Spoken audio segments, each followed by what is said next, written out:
All right, y'all. Here we go. It's NBA Finals week. We done waited months for this, and it's finally here. We got the Celtics and the Mavs. I got my man Chilltown with me. Tiki TV in the house. What's up, man? Y'all ready for this week? Yes, sir. Yes, sir. Especially ticket capping ass. You pulled me up for this, man. Ticket capping ass. Y'all pulled me up for this. Y'all pulled me up for this. Definitely ticket capping right ass. here, man. Yeah, this chump right here. You already know what time it is when I see him. Now, you know what it is. Now, Ron. What's up? Now, Ron. Let me say this to you, man. Look, man. What's good? Let's go ahead and get this out the way real quick. For Lil Ox, Bob pull up. Oh, there you go, right there. Too late, nigga. I see him running around. This dude running around every comment section acting like he Hulk Hogan or something like that. Like he took over the whole world, man. But I want to say this, man, to start the show. Because y'all know I ain't normally here on Mondays, but let me say this. Caitlin Clark is not facing racism. She's facing what happens to you rookies who come in the league. Bro, listen, I want everybody to clear this up, right? Listen, she is a great basketball player. Everybody knows that. We're not even gonna pretend like she's a bust, this, that, and the third, because she had a bad game last night, whatever. She's a rookie in a professional league. Once you go to the pros, everything you did in college, it don't matter no more. The pros look at you completely different. They're like, okay, now you won't come up here. And see, the biggest problem is the media and how the media have pushed this entire narrative around her and the things the media have said and put her on levels that she has not earned on a professional level yet. That is why it is so dangerous to for the media to do this stuff before these people even come to the professional ranks. It's okay to get behind her and say, hey, she's an up-and-coming great player, this, that, and the third. But when you got people in the media saying she's going to be the greatest GOAT, this, that, and the third, she's going to come in and destroy the league, all this other stuff. Hey, you got grown women that's right here that can ball, that didn't have those type of cameras and attention on them, that are saying, okay, y'all really think she like that? Now, when you come up here, this is what we're going to do to every single person. If you guys remember, Candace Parker got into a fight her rookie year in the league, in the WNBA. A lot of things have happened. We just saw Angel Reese get slammed to the ground the other week. You know what I'm saying? So this stuff happens in the WNBA. It's a physical league. So what she's going to have to do is Chilltown, and she's going to have to do what I told you that you do when you get on the court. She's going to have to be the initiator. Right now, she is the hunted. She got to turn into being the hunter when she goes out there on the court. And I think that when she goes out on the court, she needs to start delivering hard fouls. She needs to start body checking people. She needs to start getting in people's face. See, that's how you earn your respect. And you let people know, listen, you're not just going to come push me around. You're not going to do all these things. Because when I hear people say protect her, that is the worst thing you could try to do is protect her. Let her ball. Let her do her thing. But if I'm her coach, I'm telling her, look, you go at them. Don't even be afraid. We got your back, huh? Ticket. What I do want to say though is because I've been hearing a lot of people saying she getting bullied, that people are picking on her, she's being targeted. That's not the case. If I was to play you guys a foul reel on Kobe Bryant, Dwayne Wade, Allen Iverson, we can even go to the girls' sports. A Boomake, I could say Jewel Lloyd, I could go Diana Taurasi. All of them are getting fouled hard too. When you're a bucket getter, when you're a scorer, when you're the team's number one option, you're gonna get fouled. It's a part of basketball. And you guys wouldn't say that these players are getting hunted because they're good offensive players and they got the ball. She gotta get into the stay in the film room. And she absolutely got to do that. She has to really study and see where she's being successful at and where she's not being successful at. That starts in the film room with your preparation. And then, like I said, when you get on the court, she has to be the initiator in a lot of situations. She has to be the one coming up, hitting girls, body checking girls coming through all those screens. And listen, sometimes you got to take a hard foul. Sometimes if I'm her and I know a girl's coming up trying to give me a hard screen, I'm blasting through that screen to send a message. I'm gonna take that foul just to let everybody know. I think both of y'all are right. I think both of y'all are right. Like, especially when you one of the better players, you're gonna get hit a little more.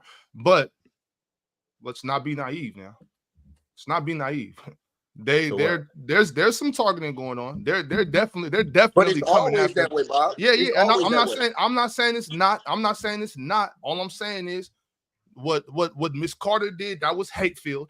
You know what I'm saying? That was clearly hate. Like you don't run after the girls. You fucking bitch. Hit her like. Okay, come on. You know what I'm saying? That was we don't know. That was extra. That was being but hold on, ticket. That was super extra. And we no, know but we don't hold on. Yo, relax, bro, relax. I'm not trying to debate. No, I'm saying, but represent the position. Hold on, before you down the girl, represent the position in a fair way, because during the course of the game, you know this. There may have been something that happened that we didn't see. For example, right? That's true. That's true. I had this conversation earlier because I was streaming that game live. She talked trash too, Bob. She talked trash. I know that. But look, what I'm saying is, what my thing is, I'm not that type of hooper. I never was that type of hooper. Like if we hitting each other, we gonna bang on the court. I'm never gonna just run up behind you, take 4 or 5 steps, and blow you up from behind. I don't care what you said to me. Like we can when we tussling for rebounds, checking each other with balls. When I'm trying to post up, and you're trying to come off the screens, that's when I'm hitting you. I'm never gonna run it behind you and take 4 or 5 steps and just blow you up for words. You know what I'm saying? For words. You know what I mean? That's just not how my mind works. That's not how I get down. And I don't think that's okay to do that to anybody. I'm not talking about Caitlin Clark. I'm talking about to anybody. What I want to get into is, if Caitlin Clark was on the Chicago Sky and say Angel Reese would have got drafted to the Fever and Camila Cardoso was Caitlin Clark's teammate, that shit wouldn't have went down that way. She would have got hit, and then Carter would have been on the floor as well. Where are her teammates? You know what I'm saying? That's what I'm saying. But Bob, that goes to behind the scenes stuff, like you and I both know, and Chilltown knows this too.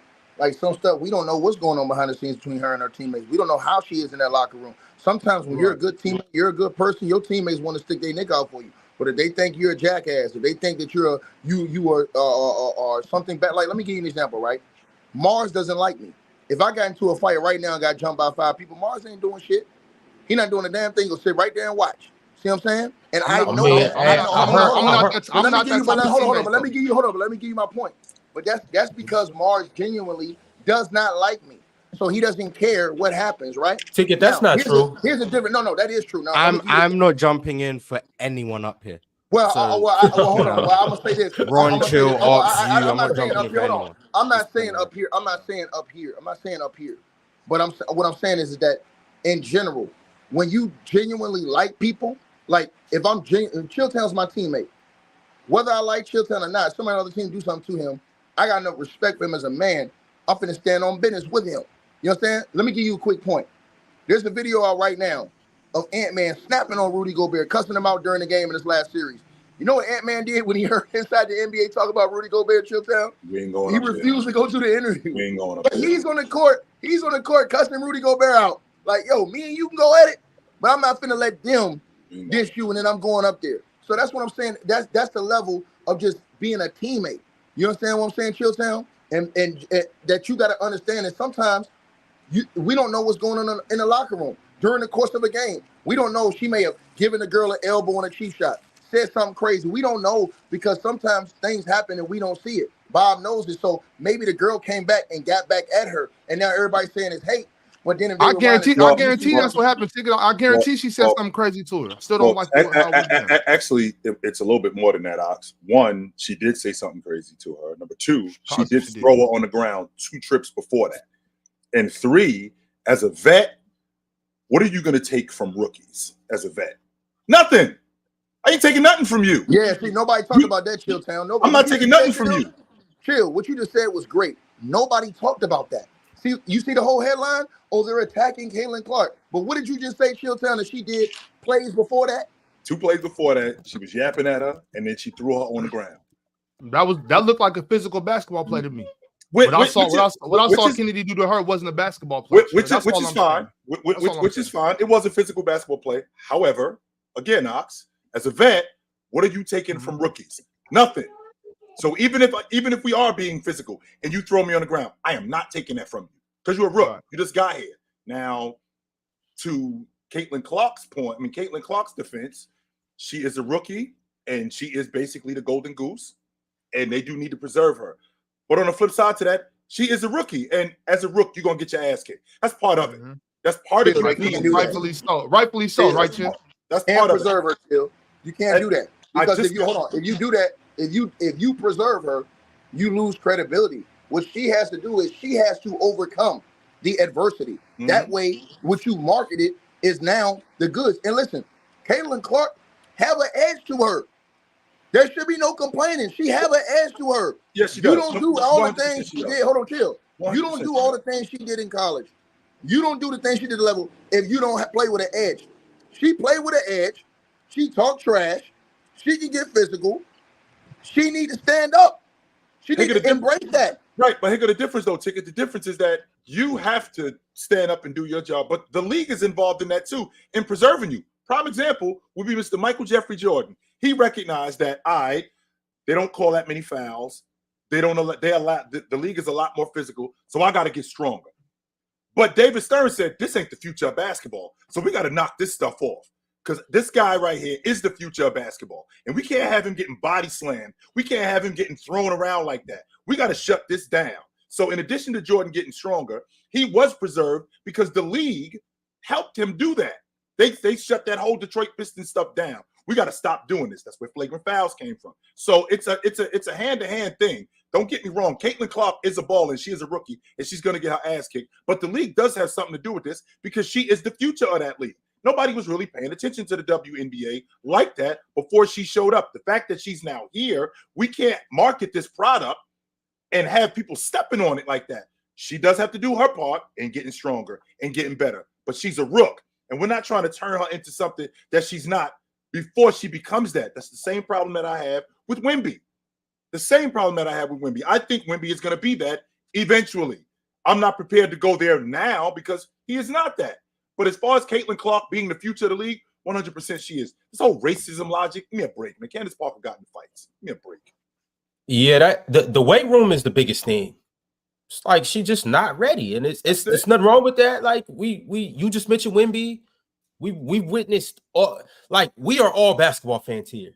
We've literally witnessed every single rookie that's been into the NBA up until this point, and it's just a growing curve. Like, look at Ant right now at 22. And he still obviously has things he has to work on. But look at the improvements he's just made in these couple years. And Ant might not be the best example because he came in with an NBA body. But all of these guys, if we go down a long list of everybody, dudes don't typically come in the NBA just ready to push people around. It's the same thing with the WNBA. Y'all think it might be different because they chicks? No. Caitlin Clark is 22, 21, and these other girls is in their 30s, upper 20s. They've been in the weight room for 10 plus years. Yeah, like she just gonna get pushed around a little bit. That's all right. She'll be 25 at some point, and the roles might flip. And better. Yeah, and better. 100%. Yo, what's going on, Mars? Hello. All right, y'all.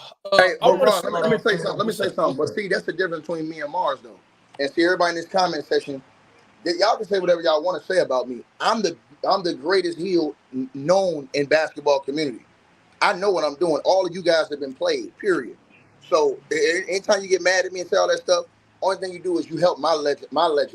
So, but on some real talk time, I don't like Mars. I think he's a jackass. I think he's a. I really do. I think he's a. Hold on. I think he's a pompous. I think he's a pompous, silver spoon in his mouth punk. But I respect Mars. I respect him because he come in, he do his work, and he put the time in and study and try to understand the game. I respect him. So if somebody was to try to do something to Mars, we on the same team, I'm going to step in and try to help him. See, he ain't going to do that for me because he ain't cut like that. But I am going to do that. And that's on everything I love. And that's on everybody that's up here. Now, except for two guys. I ain't going to lie. Two guys, I'm just going to let them get the hell beat out of them. But everybody else, I'm going, you know what I'm saying? I'm keeping the beat. I'm keeping the beat. But that's how, but it goes to show you something. Sometimes, you know, Caitlin Clark, we don't know what's going on in that locker room, bro. So when you see teammates do stuff like that, that's the first thing I always question is what is her relationship with her teammates? Yeah, we got to get it can't be that bad. Like, don't get me wrong. Yeah, hold on. No, I know. But I always say this too, though. We have no idea what's going on in those locker rooms. I know we don't. I understand that. But for me to think that all these girls, if all these girls on this Indiana Fever team dislike Caitlin Clark that much to where they would not help protect their franchise player, the number 1 draft pick. But it has I got to jump off the ledge here and say that that's some type of hatred too. Let me say this one last thing to you. What's hate is this? Let me say this one last thing. Crazy. Let me say this one last thing to you. What's hate is this, and I'm gonna hit you with some facts. What's hate is when the media calls the rest of her teammate bums. When Aaliyah Boston won a national championship in school, right? I've never heard the media say that. I've never heard the media say that. Let me finish. I've heard the media, and I'm talking about not only you. I'm talking about not just the TV media, but online media. Call her teammates bums. Say they're trash. They're this, they're that. I've never heard anybody say that. I'm saying, hold on, but Aaliyah Boston's a bum. No. Listen. That brings forth animosity. And you say you never heard about Aaliyah Boston. They attacked Aaliyah Boston when the game she missed that layup, and they said that she should have passed it to Caitlin Clark. She had to shut down her because of how the comments. Okay, dog. All right. No, take it for who said that? I heard the exact opposite. I heard Aaliyah Boston. No. She had to shut down. She had to shut down. Google it. She had to shut down that social media for a second because of the hate. The hate mail. Yeah, but I mean, you know how that go. That's how fans and assholes do. Like, of course she's gonna get that. I'm talking about from real hoop heads and media people. I don't think she was getting much hate from them. But like as far as fan mail and stuff like that, but they're gonna get that even if they play good. You know what I mean? So nobody, and I'm not going to check out the comment section. Nobody care about the comment section. Like, yeah, I'm missing. You know what though? With that being said, Ticket, if I'm Aaliyah Boston, the great Aaliyah Boston, and I miss a game winning layup, I hope y'all do talk a little shit to me. I deserve it. But one thing to you is this: you have to look at it in a spectrum of things. They said the same thing about LeBron James' teammates. The media said this stuff, that these guys was no good. They were bums when he was in Cleveland. Those guys were garbage. So, I mean, don't think that did that bring animosity on the crew? Hold on. Did that bring animosity on the crew in Cleveland? Hold on. It's ironic that Swipa's up here now because these are the same dudes that now all of a sudden throw the Denver Nuggets teammates under the bus saying they ain't doing shit, undermining those guys. So this is the type of things these guys do, and teammates feel a way about that. So that's all I'm saying. I think that I love Mars, but I can also love him and know he's a scumbag too. I want to make sure we clear on that. Why am I the example in all of these? Yeah, because you are. That's why. But to Ticket's point, I mean, there is a level of animosity on the crew, and you can tell when you see guys playing, when you see girls playing, that these people don't like each other. It's obvious that these two don't get along. I don't think it's nothing. I don't think it's nothing new. But more than anything, we got to respect the fact that Caitlin Clark is a rookie. That's why she's getting the treatment that she getting. She's a rook. She's not. There's nobody, no vet that's going to take it from a rook. None whatsoever. So, Swipe, what up, brother? Is that how we move on? What's up, y'all? What's up, African American? Is there any reason why, as your best friend, I have not gotten a call from? I haven't spoken to you in days. As your best friend. You know what's funny? You know what's funny? I did called you, invited you. I went to a baby shower this last time. I said, let me call Chill and see if he can come through and pop through. It was a middle of Buckhead. It was your vibe. There were a lot of nice options out there too. It'd been a great place. We could have went out after and hung out, but then you don't want to answer the phone. What's up, Ox? What up? What up, Ron? What up, Mars? What up, Ticket? What's up, family? I see Chill just don't like light skinned people. That's cool, Chill. Y'all gonna stop pushing this nonsense narrative. The only place I can call light skinned players. My mother is light skinned like Swipe. My brother is light skinned like my mother and my brother are light skinned like Swipe. You see how we moving? What's the deal? How do I get called light skinned and then there's a person very much clearly lighter than me on this platform? That's what I'm trying to understand. That I ain't saying no names either because y'all gonna do it yourselves. I just said that they're me and Ron. We are connected right now. We are the same color, and y'all still calling me that. That's what I'm saying, bro. Move on, bro. Move on. Yo, Swiper. Don't disrespect me like that. Do not. But all right, y'all. We gotta play a quick little game. It's called buy or sell. I'm gonna give you guys a proposition. You let me know if you buying it or if you selling the bullshit. All right. The very first one is that the Boston Celtics, after taking a little bit of time off, obviously they advanced early. They swept through the Eastern Conference Finals. That they're going to be a little rusty and they're not going to be ready to play in game one. Mars, I'm going to start with you. You buying that? Or are you selling that logic? I'm selling it. I think they're going to be prepared. I think the days off can be a blessing and a curse, and I think it can play a factor. But Boston being heavily comprised of a team that either has been in the finals before and lost, so they don't want to start slow because they don't want to lose. And the only one who hasn't been in the finals, who's part of their core, Porzingis, played for Dallas. So he doesn't want to play poorly because Dallas fans already don't like him. So he has to prove them wrong.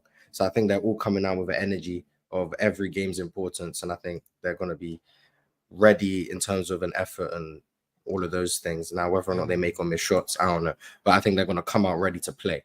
And whatever happens from there on will happen. But I'm selling that they won't be ready. All right, Swipa, talk to me. Buy or sell? That Boston's going to be ready to play. Yes. Yeah, I mean, I think they're winning the series. They can't do what they did last time. I think people are going to be very upset that Boston's going to come out swinging, and then they're going to be like, okay, they're going to be up 1-0, could be a blowout game one, and then game two be a little tight. I think Boston wins those as well. Boston can't have a meltdown. There's no scenario in which they know that they can lose this series. Dallas is here. Dallas has the I don't mean to bring this up in a negative way, but Dallas has the Anthony Edwards treatment right now. Everybody's just like all praise Anthony Edwards when he failed. Just like, oh, he'll be back. He's young. Dallas is like, well, Luka's 25. He'll be back. Kyrie had a really good year. They just got PJ Washington. They just got Daniil Gafford. They really, they're going to be down and if they lose, they avoided the Nuggets. The Nuggets should have been here. That they have all the stuff. Boston, on the other hand, has none of that. There's only Tatum is a fraudulent top 10 player. He's barely top 15. JB's all NBA. He shouldn't have been there. KP, Joe Mazzulla, Drew Holiday was a bad trade, and they already re-signed him. You're going to hear all of that. Derek White, is he going to leave in free agency? This is where all this stuff is going to be. So I think for Boston, they have to come out swinging because it's going to get real nasty on the narrative timeline if they don't. Because now they're going to have faced no Jimmy Butler, Donovan Mitchell without for 2 games, and then no Hallie for 2 games. Everybody's going to be looking at that and saying, look, they were frauds this whole time. Chill, they played versus Luka. They played a real team with real stars, with everybody healthy, and a team that had all the talent on their end, and they're going to say they collapsed. So I think for Boston, man, they ain't got no choice. You better smoke them dudes couple games of the series. Them winning the series as opposed to the layoff, because we've seen teams that have had layoffs that have started slower. But last year the Nuggets had 10 days off too. Remember? Right, they did. They did, and we've also seen teams like the Lakers in 2001, like the Bulls in 1991. We've seen teams have layoffs, and then they end up losing the first game, but then they turn around and they get it back going. But in this particular situation, I think it helps the Boston Celtics, one, because the difference maker in this series is Kristaps Porzingis, and that gives him more time to get healthy, and that gives the Boston Celtics as a group time to stay healthy. So they get rid of that. They get rid of that Indiana team. The rust may still be there because you kind of get tired of practicing against each other for a whole week and a half or so. But you also get to heal up. Right, and it gives Porzingis, who is the difference in this series, I feel like. It gives him even more time, as opposed to them having to go right back to what they had to do if they end up in a 6-7 game dogfight with Indiana, and then that 7 game is today, or that 7 game is tomorrow, and then the final start on Thursday. So they got this whole week. They had last week and most of this week to get healthy, and to not just get healthy, but to also get a game plan together. Scratch this, put this in, take this out. Scratch that. So a game plan like hunting Al Horford, for example. Well, okay, how are we going to do this? Well, now we have more time to evaluate the Dallas Mavericks, who see what they like to do, see what they don't like to do. Now, I know we have people in our scouting department who break down film every day of these guys, but it's different breaking down film every day of a guy when I got 10 days off and this is all I can focus on, as opposed to when I'm still in a dogfight series with another team and I still got to go over film with them. So I think this layoff helps the Celtics in a lot of different ways. Big Ox, are you buying or selling that the extended time off will hurt the Celtics? Nah, I don't buy into that. I don't really too much believe in that theory You never did, Ox, and I don't understand why. Why is that, Ox? Because if you're just not ready, then you're just not who you are. Like if you're a championship team ready, if you're a championship team, you're going to be ready to play game one. No matter if you got 3 games off or 13 games off, you're going to be ready to play ball. And specifically with this team, I feel like when you got guys like Derek White and Drew Holiday, Al Horford, I think specifically those type of guys in your locker room, I don't think they're going to allow you. And I also think Joe Mazzulla is a young, energetic coach. He's not one of them guys. He's not one of those guys that's happy to be there. You know what I'm saying? Like, oh, I've been here before. Like, I think he's still excited. I think he's energetic. I think that trickles down to his team. You know, he's a young guy. He's 34, 35 years old. So I think he's going to be energetic and excited to get his team prepared. You got Sam Cassell on the bench. Yeah, I mean, we all know Sam Cassell's resume. So I just don't see this being one of the teams that's going to get caught slipping in a lull, like, oh, we were just chilling. You know what I mean? So I just don't see that happen. I see Boston coming out on full tilt, full go, full 100. Like, I'm not worried about that at all. Is there more at stake? Is there more at stake for Boston or for Dallas? And would that be the reason why you think that Boston is going to be more prepared? I don't even think it's that. I mean, I think it's a lot at stake for both teams, but I think with the professionals that we're talking about on the Boston team, like Drew Holiday, Derek White, Al Horford, I just think they're just I think that's the type of person they are. You know what I'm saying? The stay prepared, stay ready type. Right. You know what I'm saying? Like I've seen Drew Holiday from as a young man and just carrying himself with he carried it even at 17 years old. Right. Carried himself as I'm supposed to be here, like I am where I'm supposed to be because I'll put in the work. Drew Holiday is that type of person. I think that trade to get Drew Holiday changed a lot. And I don't think the Boston Celtics have anything to worry about as far as preparation. Right. And now on the court, schemes, X's and O's, they got it's gonna be something, you know. These finals it's gonna be a great finals. But like the off the court, being ready, being prepared, I'm not worried about Boston at all. Yo, Ticket, talk to me. You buying or selling that the Celtics are gonna come out raggedy? No, well, I'm not buying. I don't buy time off. You got to play. You play. I mean, yeah. Sometimes you can say, "Hey, man, a little bit too much of a rest makes us complacent a little bit, or it gets us off of our stride." But when both teams got the same amount of time, pretty much off. Listen, man, I agree with Swipa on this. To be honest with you, man, the Celtics got to come out here and dominate. The Celtics got to come. If I'm not mistaken, Ticket, Indiana, that series ended on Monday, and the Dallas series, what did it end on Wednesday or something like that? Yeah, so I mean it's right there close. I mean, not too much of a difference. Like same amount of time. But I agree with Swipa. I mean, bro, if Boston, Chilltown, if they don't, because they already showed you they've been a bad team at home against good teams in the playoffs. If they don't come out and impose their dominance, if they lose one of those first 2 games, they're gonna lose this series, bro. I believe that. I truly believe it. They lose one of them, especially if they lose game 1.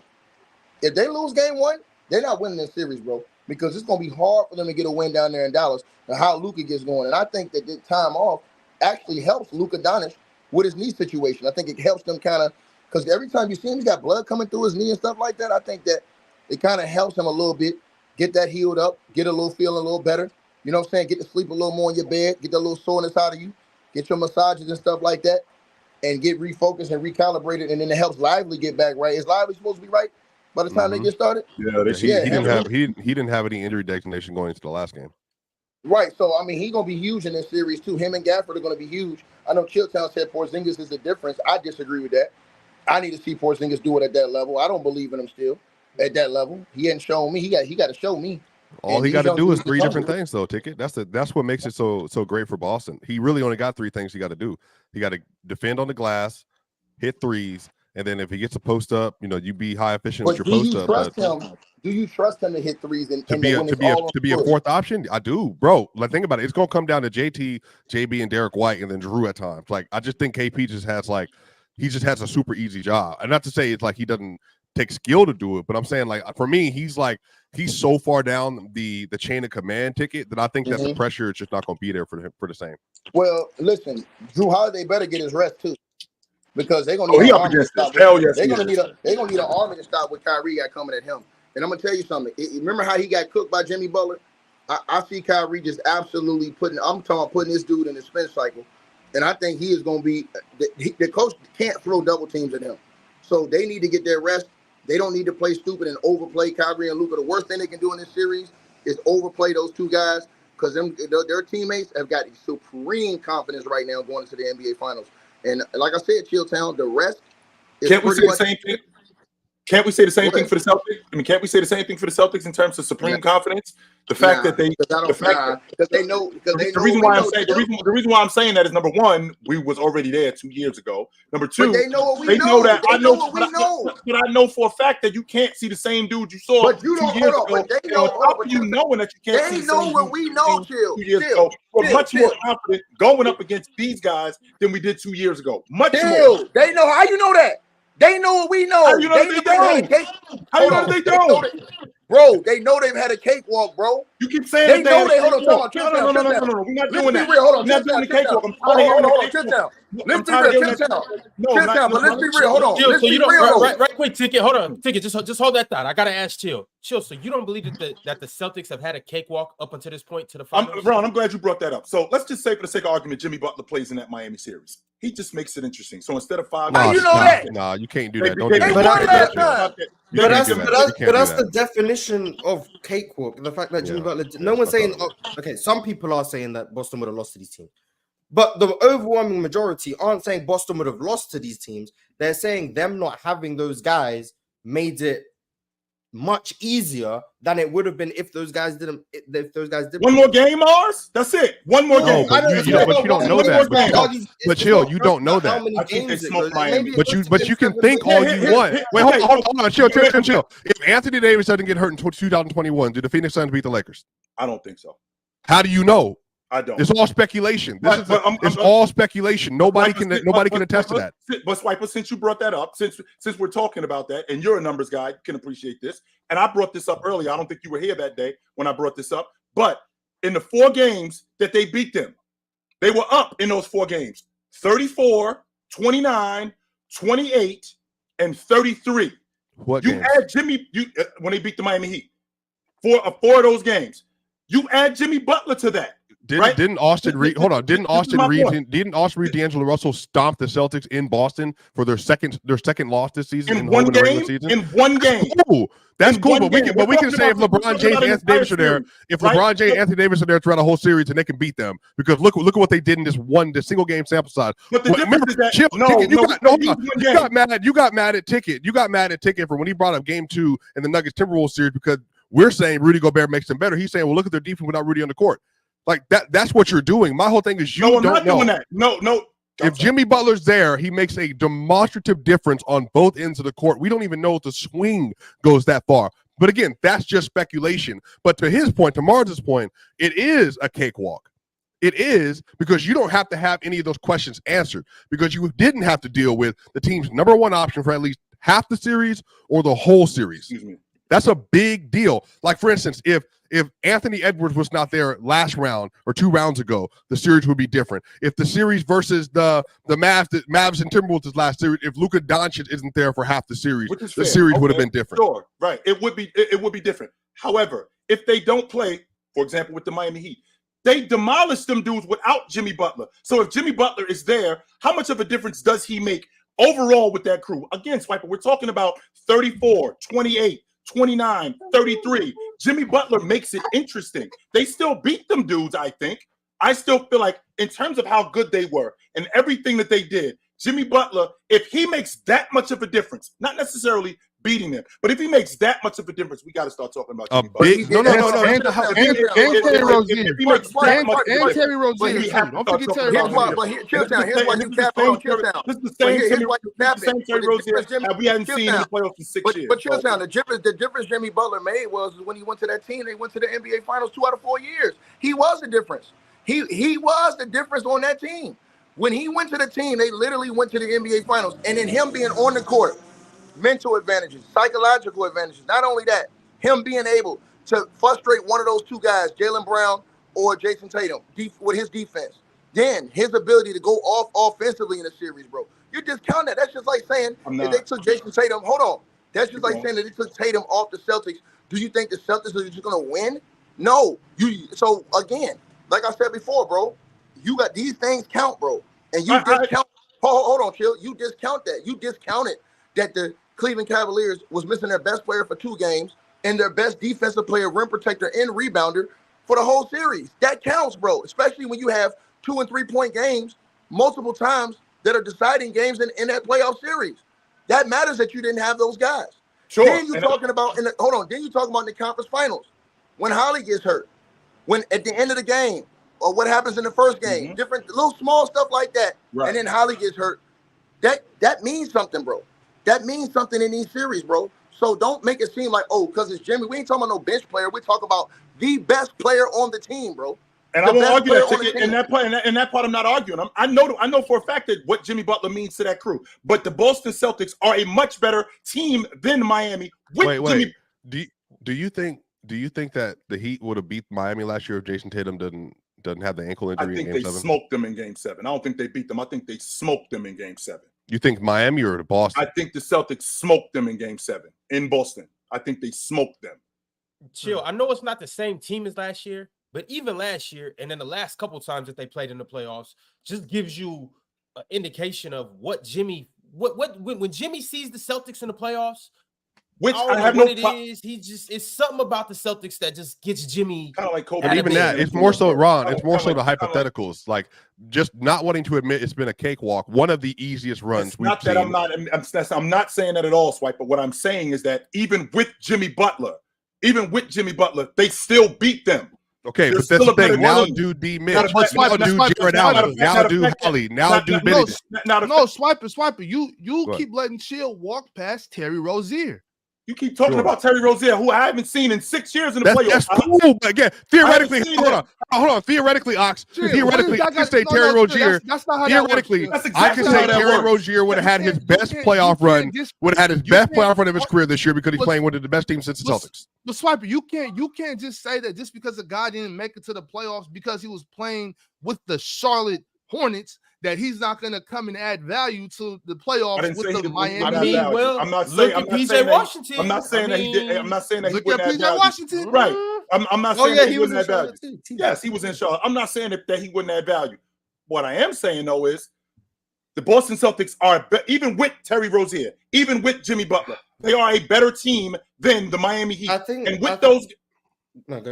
And with those guys, even with those guys, they just make the series interesting. We're not going to 7 games. We're not doing a 7-game dogfight. I think this still is a 5-6 game series tops. So now you got 6. You said 5 earlier. Demonstrably. He said 6. I said 6 tops, but I'm going to stick with 5. I still think that they handled it. Well, didn't Miami? They won in 5 anyway. Miami won one of those games and blew them out. Not just one. Blew them out. With Jimmy Butler, they still beat them. It's just interesting. That's all. You keep talking about one series. There's 3 series that happened. I was going to keep going. So we're talking about the Cleveland Cavaliers, even with Donovan Mitchell, even with Jared Allen. They're still better than them.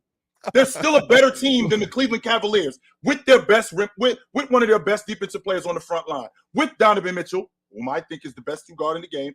The Boston Celtics overall as a unit are still better than them, and I still think that that ain't got nothing to do with the original premise. Is this has been a cakewalk relative to the chill? Look at no, chill. Stop looking away. Right here. This has been a cakewalk relative to other teams in modern NBA history. Now, Mark brought the Warriors for 4. 1,000%. The Bucks in 2021, but none of us would look at the Bucks run, chill, and say that wasn't a cakewalk relative. They played against a hurt team in the first round. They then played against a hurt Nets team, and then they played against Trae Young. Now, Giannis obviously, was hurt, was injured. Yeah, that's what I'm saying. But Giannis also had his own issues, right? But I'm saying collectively, and then they played versus Devin Booker and Chris Paul in the finals. Chill, come on, Okay, and with that being said, Swiper, I could use the same argument for the Dallas Mavericks. The Clippers' best player was not playing. I agree. He was not playing in that series. Then you move to the #1 seed overall. They're a bunch of kids. Oh my God. Okay, see, that's not you why. could use that. No. You could. They're a bunch of kids, and they handle them. And then you move to now. As far as Minnesota, that was not a cakewalk. That was legit. That's the best defense in the league, and they clearly outplayed those guys. Clearly, but there were circumstances that helped Dallas 100%. Not to the same as the Celtics. I think what people are pushing back on now with you is you're almost like trying to say that even if other teams have had cakewalk-ish situations, they're even close to what the Celtics have been dealing with this year. But you're in your mind saying, well, even if they would have had to play versus Jimmy Butler or Donovan Mitchell and Jared Allen or Hallie, they still would have washed these teams. But I think also that speaks to two things. One, the East is hot, smoking garbage. And then two, and on top of that, the Celtics are also a really good team. So it's both. Right. The Celtics are really good. Why can't it just be this?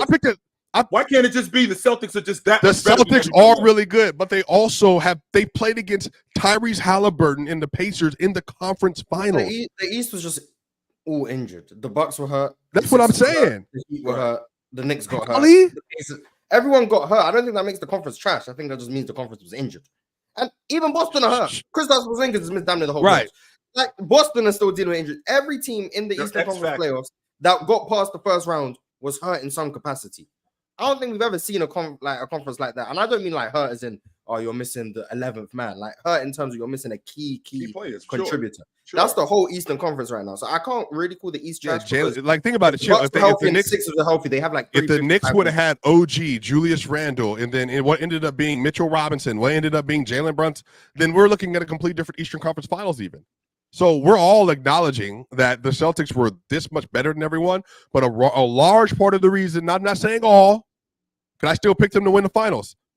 It's because there was such a talent disparity because everybody else they really needed to play against was hurt. And like I said, now you face it against Tyrese Halliburton and Miles Turner in the Eastern Conference Finals. I'm sorry, Chill. Like you're just not but KP was hurt too. So no, we agree. But even without KP, why are we? What I'm trying to understand is why are we discounting fortune when you need things to go your way? Okay, sure. The Boston Celtics had some fortune and they had some things go their way. We've also seen teams in the past have had some fortune. What about the 2017 Golden State Warriors? This is the same team that people think is the greatest team in NBA history. Kawhi Leonard gets hurt. Kawhi Leonard gets hurt in that first game. If he doesn't get hurt, we're looking at a completely different series. Do the Golden State Warriors still beat them? I don't know. I'm not sure if they do. I'm not saying that they don't, but that did help them. So the same idea with that is the same idea here where you do have some fortune. And it's not just the Boston Celtics. And it's not just the Boston Celtics. Everybody's beat up. Do you think that the Indiana Pacers, my question is, do you think that the Indiana Pacers are in the Eastern Conference Championship? You're not mixing up the whole history, Chill. You think that the Indiana Pacers are in the Eastern Conference Championship if the Knicks are fully healthy? Chill. You're not mixing in the whole history, bro. You're ignoring half of y'all's history. Half of y'all's history has problems with it. I'm talking about recent history with the Boston Celtics. You guys lost to a goddamn play-in team. You lost to a play-in team in the conference finals. That's one, right? Then let's go back before then. You lost in the NBA finals. You were picked to win. When people say you choked, when you were up in the series, you choked. Then let's go back before then, right? You choked at home. These same guys choked at home in the Game 7 against the Cleveland Cavaliers, LeBron James and those guys. They have a history of choking and playing teams that aren't at their best. So that's why people ain't giving them the benefit of the doubt, bro. Until people see them go out there and legitimately handle business like they're supposed to, right? Ain't nobody gonna believe in them, Chilltown, and that's all. And I think the Celtics are gonna win. To be clear, Chill, this is not. I think the Celtics possibly. I got Celtics in 6. The Celtics have so many advantages in this series, Chill. They could legitimately win in 5.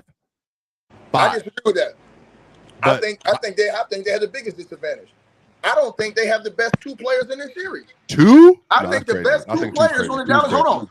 I think the best 2 players on the Dallas Mavericks. No, but that's crazy. Hold on. I think it's Luka. Hold on. I think it's Luka. Kyrie, man. And I think it's Kyrie Irving. Hold on. Yeah, 2 is crazy. Two is crazy. Let me ask you a question. Might as well have 3. I'm gonna tell you why, Swiper. Because of these type of moments. No. I know what Kyrie. Hold on. Let me say this again. I know what Kyrie Irving is gonna do on this big stage in the NBA Finals, starting on the 6th. I know what he gonna do. Luka Doncic, he don't back down from nobody. So you can maybe he have a bad percentage, but his impact on the game is real. Luka's going to be best player in the series. So no, wait, and hold on. I'm saying that him and Kyrie are going to be the best two players. Hold on. Let me say this to you. Hold on. The same way they were the best two players in the last series, they're going to be the best two players. Hold on. They're going to be the best two players in this series because I think those two. Anthony Edwards in Tatum's class. I think those two. But hold on. I think those two buffoons and Tatum and Brown are going to show. Who they really. Yes, I think they're going to show who they are really in the NBA Finals, which is two choke artists. And I'm going to say it again. Here's another thing I've seen. Last game showed me a lot with Luka and them. The way they went out there and attacked those guys and just straight up annihilated those guys from the jump. I noticed one thing about Boston. If you do that to Boston at home, they will quit. I've seen teams go in there and jump on Boston at home. Boston will quit. Boston is a team that likes to play from a position of power. They don't like to play from a position of no. So I'm telling you right now, if Luka goes in there, him and Kyrie going in, with that mindset that they had against the last game against the T-Wolves, who's the number one defense in the league, I'm just telling you right now, bro, that I don't trust Boston, man, at home, especially when they're getting down by big points, and especially when shots ain't going their way, and they live and die by a three. So they better hope that I'll be willing to bet you your best Balenciaga bag that you got, that Jayson Tatum. Man, well, Kyrie Irving, why you joking? Kyrie Irving might end up being Finals MVP if he goes all the way. I think he can go off. He will not. No, but you're not hearing me. You're not hearing me. It all depends on what's going on, because you got to understand something too. This is more than just basketball right here. Hold on. This is personal right here, bro. This right here is like prime time. This personal right here with Kyrie Irving, bro. And you get into a final situation where everything is on the wood, and you got a guy like Kyrie who has that much experience in these type of situations, bro. That comes, I'm talking about, and he has experience on how to get it done. So you're talking about he knows how to go to a place to where, look, man, it is what it is. So when it's winning time, that's the guy I really want on my squad before Tatum, before Brown, before Porzingis, is that guy, Kyrie Irving. Having LeBron James helped that. I won't argue that. What do you mean helped it? What, he scoring 42 all those games? Didn't he hit the biggest shot in the NBA? He did not all those games. No, he didn't. No, I'm talking about those last 3 games. I'm talking about when they came back. The point is having that guy just like having Luka. No, I'm saying, but I'm saying, but wasn't Kyrie Irving the leader of the charge? Hold on. Wasn't he the leader of the charge of the comeback in that series? No. Yes, he was. No, yes, he. Hold on, Mars. No, he wasn't. Hold on. No, he wasn't. Chill. Wait. Hold on, chill. I'm just asking Mars one question. No, chill. I'm just asking Mars. Chill. I'm just asking Mars one question. Now, Mars, you remember that series when the Cavs looked like they were down and out? Who was the dude that was cooking that got them going? Was it Kyrie or LeBron? Why you asking somebody that like? What year are we talking about? We talking about the year they came back from 3-1. The year they came back from 3-1. Was he the lead dog over LeBron James? When they was down 3-1, who led the charge back? He wants you to help him with his agenda. No, I'm asking you. I ain't. In game 5, they both had 41. But who was the one that got cooking first? And then LeBron said, "I'm gonna come with you." What does it make? What difference does it make who got cooked first? Because he was. I'm gonna tell you why. Hold on, chill. I'm gonna tell you why. Chill. I'm gonna tell you why. I'm gonna tell you why. Chill. I'm gonna tell you why. Because they looked like they was about to fold the tent. And Mars know I'm not lying. Anybody else watch that series know I'm lying. When Kyrie started cooking, that gave LeBron James confidence that they could get back in that game. That's the facts. I watched the game. What's that got to do with being the lead dog? It's obviously LeBron. No, I'm saying, but he led them back in that series, bro. You're not hearing what I'm saying. What do you mean he did it? LeBron. Literally, this is what it reads. This is literally what it is. LeBron in the last 3 games of the series, 32, 13, and 8 on 63, 47. And then Kyrie was great. 34.5, 5 rebounds, 4 assists. He shot 38%. Who led the charge, Phil Town? What do you mean led the charge? It was LeBron. But why are we talking about this? We're talking about this series. You said no, because I'm telling you, Kyrie. Hold on, because I'm telling you. Hold on, I'm gonna tell you why. No. I'm telling your ass, Kyrie Irving going to be better than JT? Kyrie's going to do the same thing. Outside of Aura. Okay. Why don't you go better than JT? Okay. Well, guess what? We're gonna watch. Hey, look, we're gonna have to come here after game 1, and we're gonna have to talk about what Kyrie did to these boys in TD Garden Arena, and he's gonna be the one. It's gonna be by his hand in this series. Watch what I tell you. Fellas, I gotta dive into these super chats, but before I do that, I want to shout out all the 2,100 people in the building. Get them likes up, subscribe, and shout out to all of our members too. I can't wait for Thursday. I don't know what the playback lineup's gonna be, but I just can't wait for game 1, and I know we're gonna turn up on playback. Oh, chill. By the way, I be tapped into your playbacks, and all your little chillisms and stuff that you do while the game's going on. So I had my morning ball this morning. And chill, can you believe they was mad at me this morning because I was in there telling them to crack it. Crack that long ball and chill. You open. Chill. Chill. I came out. I airballed my first 2 threes, so they started giving me some space. So I started just dribbling into it. Whack, crack it. Crack it. Chill. They started getting mad at me. You open, crack it, yo. It's just the chillism. Gotta crack it, yo. Man, you gotta tell him, man. Hey, I hit the rim. That mean I'm hot. Hey, Ron, you gonna let this boy come up here? You gonna let this boy? And this is the same Ron. This is the same stuff that he do with Jamal Murray and Jokic. Never give the other guy credit and always glaze the one guy. But hey, listen, Ron, my eyes did not lie to me. In that series, when they was down 3-1, Ron, LeBron looked like he was ready to quit in Game 5. And Kyrie Irving got the cooking. That's hold on. Let me finish my sentence. What do you want to finish? Kyrie, hold on. I put this on everything I love. When Kyrie got the cooking, then LeBron James got the cooking. It was like he invigorated LeBron James to say, hey, dog, you got somebody riding with you. That's what happened, bro. I'm not lying. LeBron, by the way, and again, the last 3 games of that series, LeBron averaged 36, 12, and 10 in that series on 50, 42. And then by the way, in the game 5 that he talks about, that LeBron was folding, ready to quit, 41, 16, and 7 in that game. He had 16 rebounds. Yes, he did. Ticket's point is Kyrie was the one who got that going. That's what I'm saying. Hey, Kyrie was the one who got that going. Let's look strictly at points because that's all that matters anyway. So in the first quarter of that game, LeBron had 12 points. Kyrie had 7. In the second quarter of that game, LeBron had 13 points. Kyrie had 11. That's 25 at the half. Yeah, which means in the first half, LeBron had 25 points. That's 25 at the half. So he came out folding. What was the score at halftime, Mars? What was the score at halftime? The score was tied, and LeBron had 25. Now let's go to it. Yeah, and then in the third quarter, they both had 11 each, and they both shot 4 for 5, and they both shot 2 for 2 from 3. So they both did the exact same thing. They both had 11 points each, and the Cavs won that quarter by 9 points, which means they were up 9 going into the fourth. So up 9, they're pretty comfortable. And then Kyrie scores 12 in the fourth quarter. So Kyrie didn't start the game. What did LeBron score in the fourth quarter? 5. Oh, now it's going to switch. Now it's going to switch. The game Kyrie closed it. No, I just Kyrie's the real closer. He closed the game. No. Kyrie's the real closer. I'm just asking him to read out the numbers because see, this is different. This is the thing. He did. I actually watched the game. So if you watch the game, the numbers you can come. Well, why did you ask Mars to help you originally if you watched the game? I didn't ask Mars to help me. Yes, you did. You said Mars, answer the question. You watched it. You saw it. My brother, Mars is a troll who doesn't like me just like you. I need to stop using the I don't like any of you guys. I'm not biased to you. We're friends. I'm not biased to you. We're friends. What do you mean I don't like you? We are literally friends. We're fine. Go ahead, Mars. Go ahead. Yeah, but this is what Ticket. Those numbers still tell you that LeBron James is not the reason, the engine that started that comeback. No, I watched the game, bro. I watched the game. I watched it. Hold on, I watched the game, bro. And if you go back and watch the game, you will be able to tell, bro.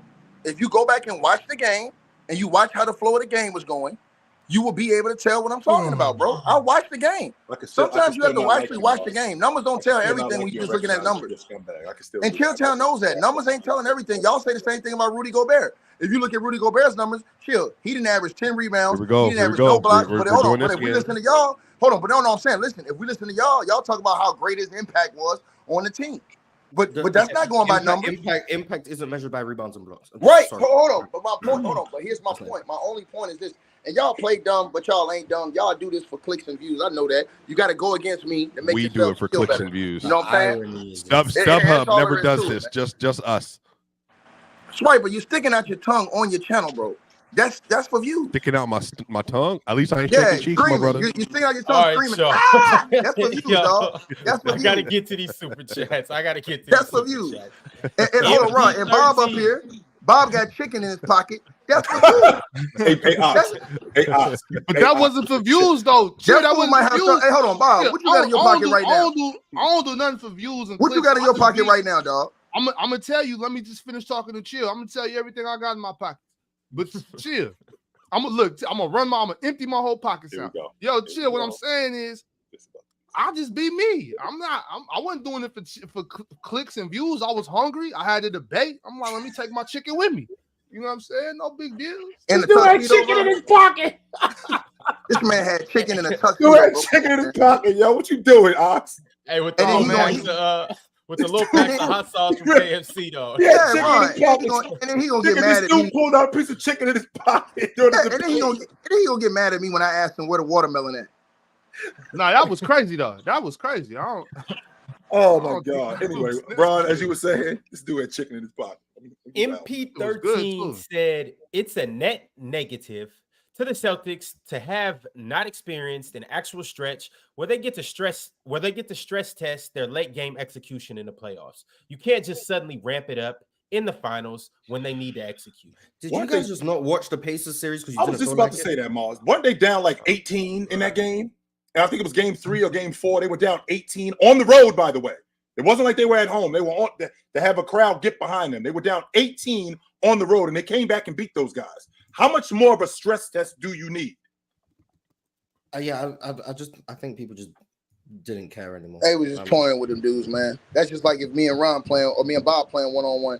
I let Bob get up by 10 just to make him feel happy and then come back and smash. They spotted them now. Yeah, which means they had to test that late game. With Bob's jump shot, all I gotta do is stand off him. I know he ain't making none of them shits the whole rest of the game. Hey, Ticket, but going up to what though? Going up to 11, 13, 15, 21? No, we could be playing at 12. I'll spot Bob 10 and just back up off him for the next 8, 9 jump shots. He gonna break all of them. We ain't having this conversation. I'm not going to shoot like Larry Bird. But I'm not engaging. I'm not engaging. Bob got that Jason Cassidy jump shot, man. Get him out of here. Let's keep going. We all know Ticket to never play me, man. Come on. I know. I mean, Bob, I'm just saying it's gonna look real ugly if we do play, bro. I'm trying to tell you, all your fans gonna be hurt, bro. I'm trying to tell you this, dog. You keep really hyping these boys up, getting behind you, man. They're gonna be hurt like you was hurt after I beat you in that debate and you was sitting up here crying in that tuxedo with that chicken in your pocket, dog. Hey, I'm not gonna engage in this, Ron. That's funnier than do that. Hey, Ron, I ain't never losing to nobody with 2 left feet ever. Drink more water with the super chat. He said, "I'm tired of Swipa disrespect. I'm tired of Swipa disrespecting every other star to prop up Jokic. That 2021 Suns team was better than any team that the 2023 Nuggets faced in the playoffs. Was that 2023 run a cakewalk too? No, they weren't. They weren't better than that Laker team. That 21 team. I don't know if they beaten that Laker team. And the Suns were the favorite, by the way, going into that series. Yeah. All this revisionist history around what happened in the last, especially the 2 rounds. Now, if you want to say the first round, which I always thought a number 1 seed plays the 8th seed. I've always thought that. I don't remember the last time I've seen a series where a team is the number 1 seed, goes into play a 4 seed, and they were not the favorite. Like the Suns were the favorite going into that series. And majority of folks had picked them. Not I'm not saying just panel, but like the media. So I don't know. And then the Lakers obviously were number 3 defense, supposed to be all-star break. They had this crazy record. They 4-2 Memphis. They 4-2 the Warriors. Like closest sweep in NBA history. I don't know. Maybe I wasn't there. Obviously. I think the 21 Suns run was more of a cakewalk than the 21 Bucks, but it doesn't get talked about because they lost in the finals. But right? They played no AD, and then in the second round they played no Jamal, and then in the third round they played no Kawhi. Yeah. Unbelievable. Like that would be more comparable to Boston. You can't say no Jamal because the way you was talking shit up here about Jamal Murray, acting like he was insignificant. Now don't use him now to play Captain Save-A-Ho. That's what y'all do over there in Denver. When y'all don't like Jamal Murray, y'all throw him to the side, and then when you lose, you use him as a crutch, saying he was hurt or he wasn't there. Ticket, you obviously have not been around me enough, Ticket. I've heard you sit up here. I heard you just the other week demonizing Jamal Murray.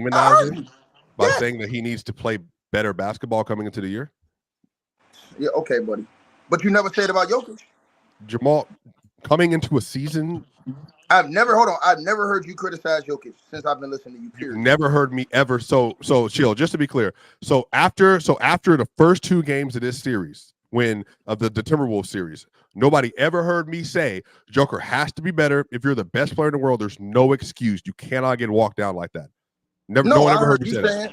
I heard you saying that. Jamal Murray's waiting until the second half, and this guy isn't looking good, and he doesn't have that much of a great supporting cast, and guys ain't doing this and they ain't doing that. And this guy ain't doing it, and he ain't doing this. You sound like JJ Redick up here, or Redick. Jamal Murray last year, if I had him at the end of the season at the 18th best player in the world, he averaged 26, 6, and 5, or 26, 5, and 6 through the playoff run last year.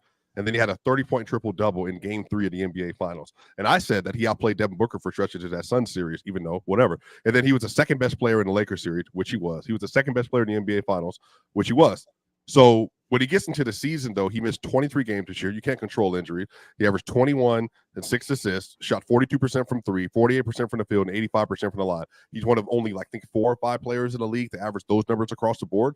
He was spectacular in large part. Let me ask you this. He went into the playoffs, averaged 23 points a game on 46 true shooting versus the Lakers. Right. And everybody said he should have been cooking them dudes, especially Austin Reeves and D'Lo. He did have 2 game winners. But remember, games 1 and 2, he was 9 of 24 from the field. And then they start the next series versus the Wolves, and he didn't have a good game 1. In game 2, he was 5 of 18, 3 of 18 from the field. He did have 13 rebounds in that game, and he started the game off 1 of 9 from the field. Now, again, some of that is injuries, but also some of that is his decision-making because of the injury. He had to adopt his game and change his game, and then he had the heat pad incident, and then you got up here and said, do you think he should have been suspended for the heat pad incident? I said, I don't think so. He how high? should get fined, all that stuff. But the issue is Jamal Murray, and again, I want to be clear about what I actually said. I'm not done. I want to be clear about what I said about high sports because the issue with Jamal is if I was Jamal Murray, there's many things from like behind the scenes stuff. He's a great player, really good dude, really well respected, 1,000%. But a part of it is Jamal Murray in the regular season has not been good enough relative to the fact if you're playing next to a 3-time MVP, then you absolutely should be an all-star by this point. That's my position. I disagree with your position because how can he be all-star when he's not playing enough games when he's hurt? He's hurt when it's his all-star time to vote on the ballot. He's hurt. He played 65 games the year before. No, I'm saying. And then the issue is he didn't play up to an all-star standard.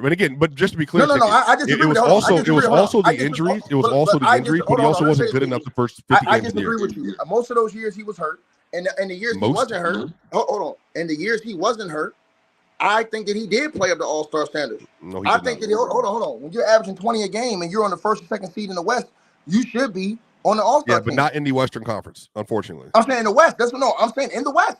I'm saying when you're in the West, and you're let me finish what I'm saying. I'm saying when you're in the West and you're averaging 20 like he did on the first or second best team in the West and one of the top 3 or 4 teams in the league, he should have been in the All-Star game. Okay. Devin Booker, Luka Doncic, Steph Curry, Shai Gilgeous-Alexander, John Morant. That's 5. That's 5. Let me start with that list right there. Devin Booker was like in the 7th seed, 8th seed. When? No, he wasn't. Not by the time Jamal started riding. They were. No. By All-Star break. No, I'm talking about All-Star break. Yes, they were. Which year? This year. No, but Jamal Murray wasn't playing better than those dudes, though. I'm saying no. Listen what I'm saying to you, bro. And AD and LeBron were playing. They both played. But see, hold on. But this is where you get. Hold on. This is where you trying to be funny. When you're talking about all-star team selections, right? All right, look, we know some of us think if Jamal Murray was the number 1 option, he averaged more points. He's shown us that he can put up more points. He showed us he can give us more production. Yep. But when you're on a greater team, sometimes your numbers sacrifice. This is what Bob said about Scottie Pippen all those years. Yeah, I watch every dribble of Jamal, like Jamal's career. I know the things he needs to improve. I'll let you finish, dog. Let me finish. So that's why Bob holds Scottie Pippen up in such high regard, because he feels like Scottie Pippen had to hold back some of his game, especially offensively, because of the guy like you're playing with a guy like Mike, who's so dominant on the basketball. So when you're a guy like Jamal Murray, who's playing with a guy who's dominant with the basketball like Jokic is, his offensive numbers are going to suffer, but it brings forth team success. So here's my point. Normally, when you have guys that are 2 guys that are averaging 20, and you're one of the top teams in the conference, normally you get 2 guys in the All-Star game. Mm-hmm. That's normal. That is normal. So that's better than a dude like Devin Booker who's averaging 26, 27, who's in the 7th or 8th seed. That's better because his impact and his team on winning is better. So we all know this. I fundamentally disagree with that. Hold on. Okay, so I can give you years. You can go back to the Seattle Supersonics, Gary Payton and Sean Kemp. They're both in the All-Star game. Sean Kemp went averaging 20 and 10 all those years, but he was getting the All-Star game averaging like 18, 19 points. Am I lying, Chilltown, or what? So let's keep going. All those top teams. You can look at those top teams. The Golden State Warriors put 4 dudes in the All-Star team. 4. Draymond Green, them dudes wasn't. Everybody on the team wasn't averaging. Klay Thompson, what was Klay Thompson averaging? Chill, 20. Just 20. So let me keep cooking. Hold on. Let me keep cooking this. Let me keep cooking this dude. Hey, Ron. See, Ron, I'm gonna put his ass on a barbecue this morning, Ron. No, there's no barbecue. Klay Thompson made how many All-Star teams? Klay Thompson made how many All-Star teams averaging 20, Ron? Had 20 or more points, 30. How many All-Star teams did Klay Thompson make averaging 20? think 2 or something like that. But what does that How got to many do All-Star with this teams did Klay Western Thompson make? Conference? Period. How many All-Star teams did Klay Thompson make, Ron? I think he made 2. What does this got to do with He's the made- he made more than that. 2021 to He made 24 5 season? of Yeah. Chill, so I'm about to butter this biscuit right here. So again, I don't think that Klay means Thompson. that. Hold on, Ron, check it out. 2 of So them. Klay Thompson made 5.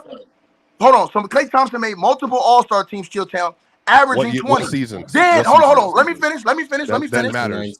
Then you had years. Hold on. So Then you had in a years. Hold on. guard era. Then you had. Listen what I'm saying though.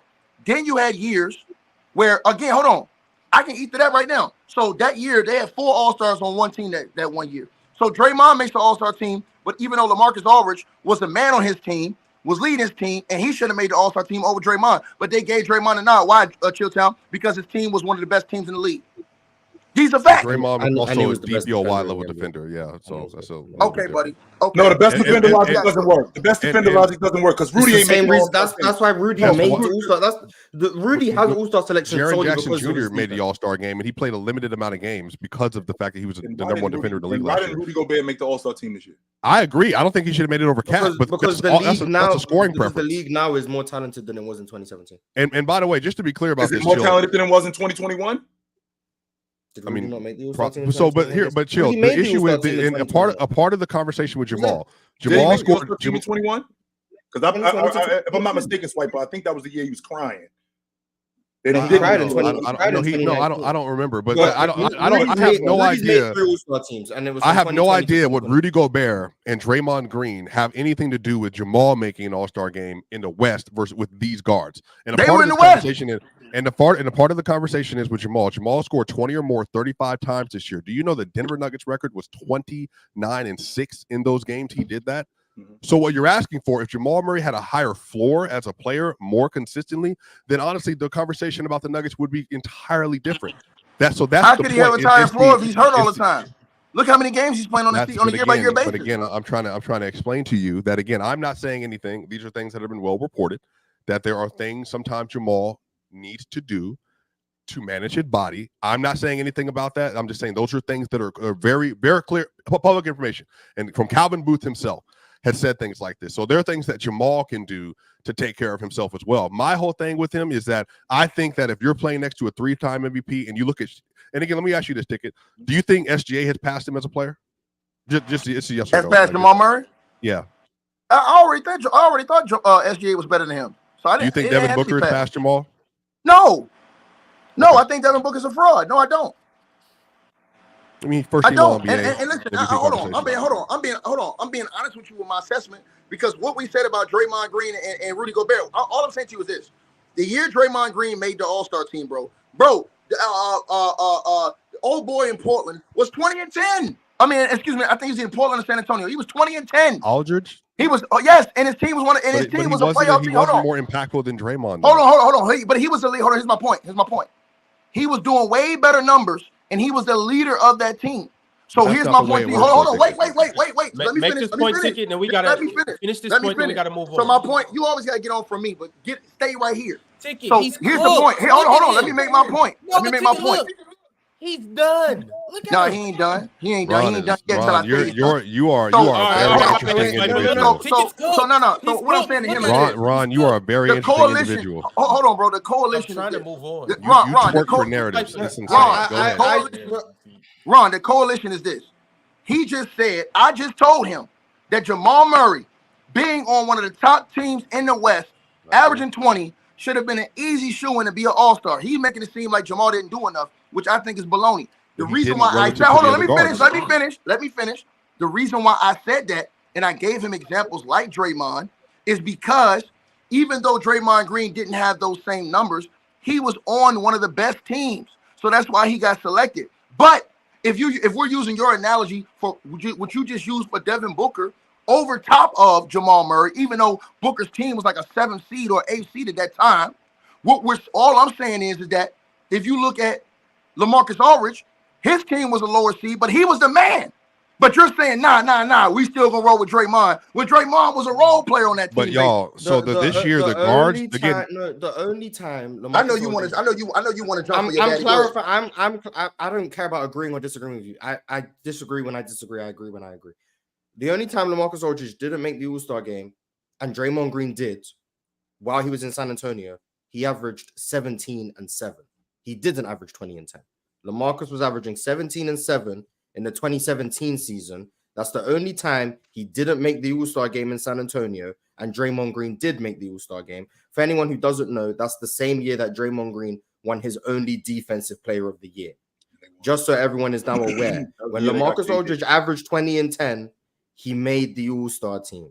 When LaMarcus Aldridge averaged 20 in San Antonio, he made the All-Star team. I just want everyone to be aware of those things. Despite one time whatever he didn't make the All-Star team, and Draymond did, it was 17 and 7, not 20 and 10. And again, I'm trying to figure out chill. Okay, go ahead and fact check. Chill. Just to ask you this question, and then Ron, and then you can twerk for a ticket. And we can get out of here. Chill. Let me ask you this. So, Luka Doncic, Shai Gilgeous-Alexander, Devin Booker, Steph Curry, Anthony Edwards. Those are the guards that made it. Which one of those guards would you have taken out for Jamal? And then you had reserve. You could have picked Paul George. Is the only name I see on here that you could be in conversation. But Paul George averaged 22.6, 3.5, and 5.2 this year. Of the guards, Edwards, Curry, Booker, Shai, Luka. Which one of them would you have taken out for Jamal Murray this past All-Star game? None of them. Yeah, because you capping. I mean, I would have took out. Listen, I've said it again. You can look at multiple teams, bro. And the top of the conferences. Those top two teams normally getting two guys in. These are all facts, bro. They're normally just same way you saw the Bucks get Giannis and Dame. They got Giannis and Dame in. Who did the Celtics get in this year, Chilltown? Jaylen Brown and JB and JT. Damian Right. Lillard So, was averaging now go to the West. Hold on. Now go to the West. Rebounds. Now go to the West, chill. Who was at the top of the West when the All-Star game came down? It was Denver and Minnesota, right? And Oklahoma City. And the Thunder. No, it was Denver and Minnesota at that time. It was Denver and Minnesota. So Minnesota got two. Didn't they get Cat and Ant? No, I don't think Minnesota was. I don't know if they were there at that point in time. Yeah, hold on. Didn't Cat make the All-Star team this year? No. Yes, they was at the top. He did. They was. Yeah. Okay. So listen. So all I'm saying is that I feel, and I've said this before. So Ticket, then explain why. So explain why. No. Hold on. Murray's constantly getting biased. He's constantly getting biased against him, Chilltown, because we can say the same thing about CJ McCullough. The last few years, we can say the same thing about CJ McCullough. Chill, listen. The last few years, bro. The last few years, the Denver Nuggets have been at the top of the conference going into the All-Star break. One or two seed. He's never been able to get a nod in. But every other team, but Aaron Gordon should have been in the year before. Those top two teams have been getting all those two guys in. That's all I'm saying, bro. The Nuggets have never gotten that. The Nuggets were the 4 seed at the All-Star break. By like a game. Yeah, by like a game. No, but once again, if you call it, hey, I'm just no. You're capping. Hold on, you're capping. They were the 4 seed at the All-Star break. No, you're not listening. When the voting happens, Janet Jackass. Okay, when the voting happens, when the All-Star game happens, your record is different from when the voting goes down. Okay, so I'll go through it. In January, they were the 3 seed. The whole time, they were the 3 seed. Then they moved down to the 4 seed at the end of January. Then they were the 4 seed on February 1st. February 2nd, they were the 4 seed. February 3rd, they were the 4 seed. February 4th, they were the 4 seed. February 5th, they were the 4 seed. February 6th, where did they go? They went to the 2nd seed. February 7th, they're the 1st seed. February 8th, they're the 1st seed. Once we got to the All-Star break, you see how they go up, and all of a sudden, it's not about voting anymore. They're the 1st seed. You want to hear it? Oh, guess what? Then they go down by February 9th. They're the 4th seed again. So what date is it? What date is it? Where it doesn't matter? Go look at the date where the All-Star votes went in, young boy. They started voting in January. I said when they finally and go look at the last game. I'll Google when All-Star teams were announced. Okay. Hey, Ron, you bring these dudes up here to troll me. You good, Ron? Hey, Ron, you real good. You bring this boy up here. You tell that boy to go against anything I say. But Mars, all I'm doing is fact checking. Mars gets a bonus for going against. There you go. Hey, Mars, I'm gonna tell you something. All I'm doing is fact checking. I'm gonna tell you something, Mars. You over there in the UK. The All-Stars were announced. The All-Star starters, which is the voting, February 1st, right? February 1st. Yep. Okay, let's look. February 1st. So February 1st. When were the reserves? They were the 4 seeds. The next week. They were the 4 seeds, and the reserves are the next week. Yeah. When were the reserves? So on February 1st, when the All-Star voting had concluded, and then the next week they weren't voting anymore. It had already been voted on, and they revealed it the next week. Right? We're all on the same page. Because that's how it works. What? I'm talking about the coaches. Yes, the voting is finished on February when the starters are announced. I'm gonna say something, Mars. I'm gonna say something to you. When you get up right now, and then after the show's over with, when you get up and you go take a dump, and you try to flush a toilet and the toilet don't flush, that's because of me, fool. That's great. That's because of me, fool. I'm gonna make you suffer, boy. Okay, I'm gonna make you suffer, boy. On February 1st, when the voting is concluded, they announce the starters, and then the next week they announce the reserves. But the voting had already been done. So February 1st, the Nuggets were the 4 seed. The whole time they were the whole voting period of January, the Nuggets were the 3/4 seed. They were not a 1 seed. The Wolves were the number 1 seed and got 2 All-Stars. The Thunder were the number 2 seed and only got 1 All-Star. So I'm just letting everyone know the Nuggets were not a 1 or 2 seed at the time of the voting. It's not true. Again, just fact checking. Don't get mad at me. Just fact checking. Make sure. I'm gonna make sure you check them Pampers too later on. I don't know why the personal disses come out when we're just having a conversation. No, ain't no personal because when Mars is being a jackass and he knows what he's doing. He knows exactly. Yeah, I'm fact checking the statement. He's up. Mars is up here to go against anything I say. That's what it is. Mars, I just disagreed with Chill half an hour ago. Ticket. It's not personal against, like I said. That's the set up the cap, boy. It's not personal against you. You just happen to be wrong more than everyone else. Damn it's not personal against you. It is personal, boy. You a damn lie. It's not. If you were right, I wouldn't disagree with you. You just happen to be wrong. That's not my fault. Be right. Ticket. You already broke Mars' toilet and you already buttered Swipa's biscuits. That's enough. We gotta move on. But what I do want to tell you guys. Who was that lady behind Mars right there? Why you look back, boy? We got the Players' Choice Telegram. If someone suddenly snuck in my room, I'd be concerned.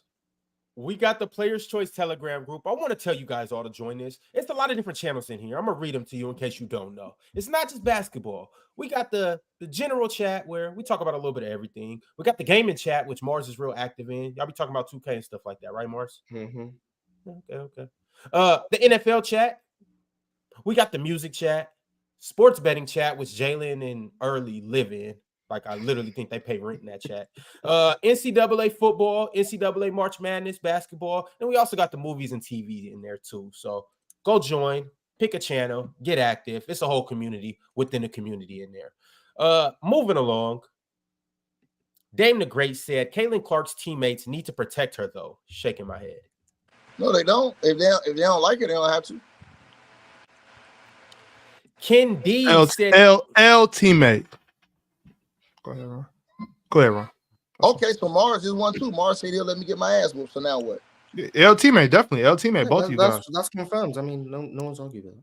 Both you guys, shit teammates. Hey, Swipa.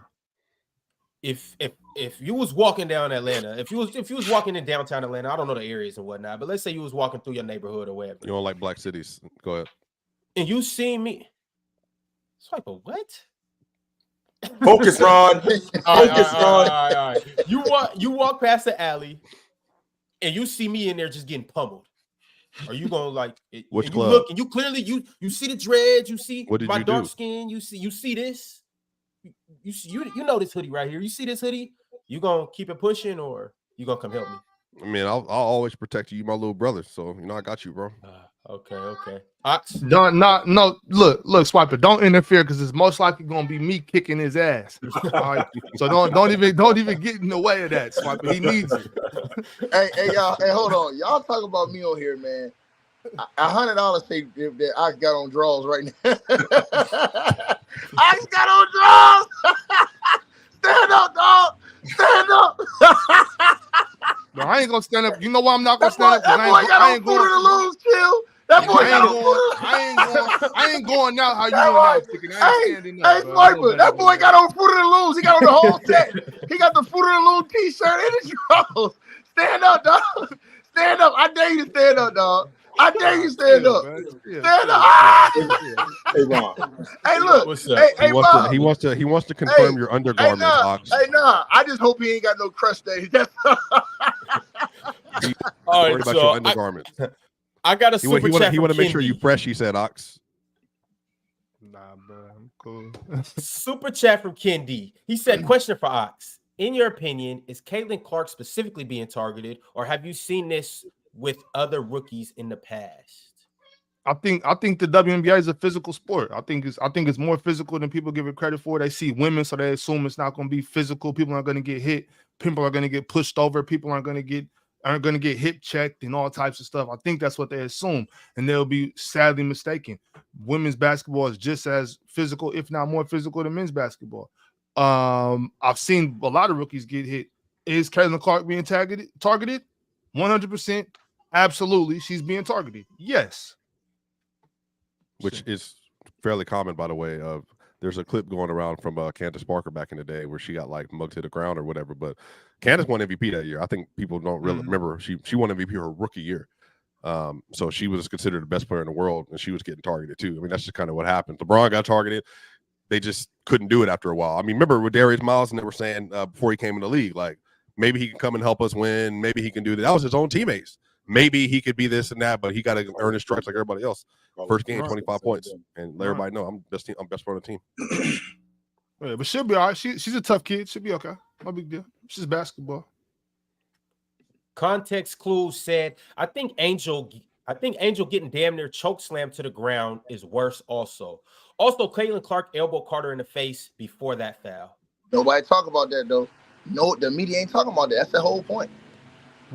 Ticket, did you watch it? Because first it was she got pushed down, now she got elbowed in the face. Yo, I'm saying I saw her, and I saw her talking trash to the girl beforehand. I saw it, bro. I saw it. That's why I said, Bob, hold on what you was saying, because I saw that shit. Because Caitlin Clark, she's a little jackass. She starts stuff too. She talk a whole lot of trash too. Don't get it twisted like she this angel out there and don't know.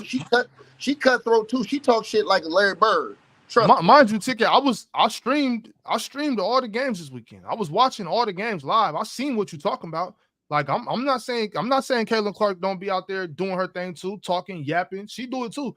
I just don't like the idea of any player doing that to any other player when the back is turned in the run up and hit him in the back. I hated it when Jokic did it to Markieff Morris, even though Markieff did check him.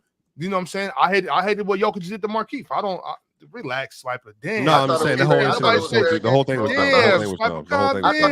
I was agreeing with you. I don't think it was dumb.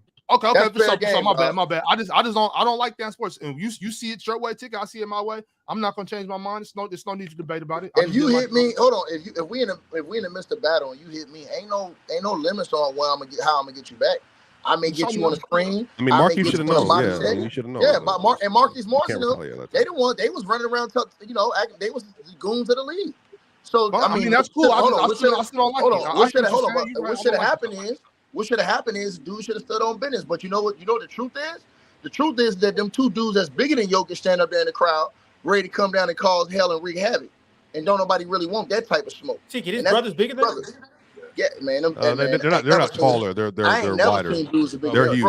They're huge in person. For sure. Hey, Swiper, them dudes huge, bro. Ain't nobody scared of them niggas, man. Come on. Okay, You 6'8". The Mars brothers ain't want no problems.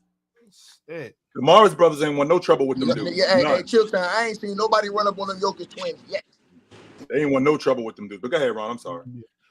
War V Room said Ticket takes a 50-50 gamble every time he asks Mars to support his claim.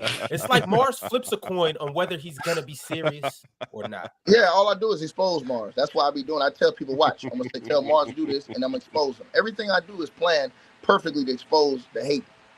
So you wrong on purpose?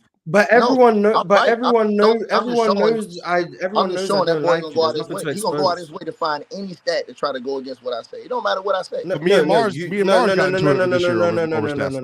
Once again, you call it disliking you. I say you just happen to be wrong more than everyone else, so I call it out more.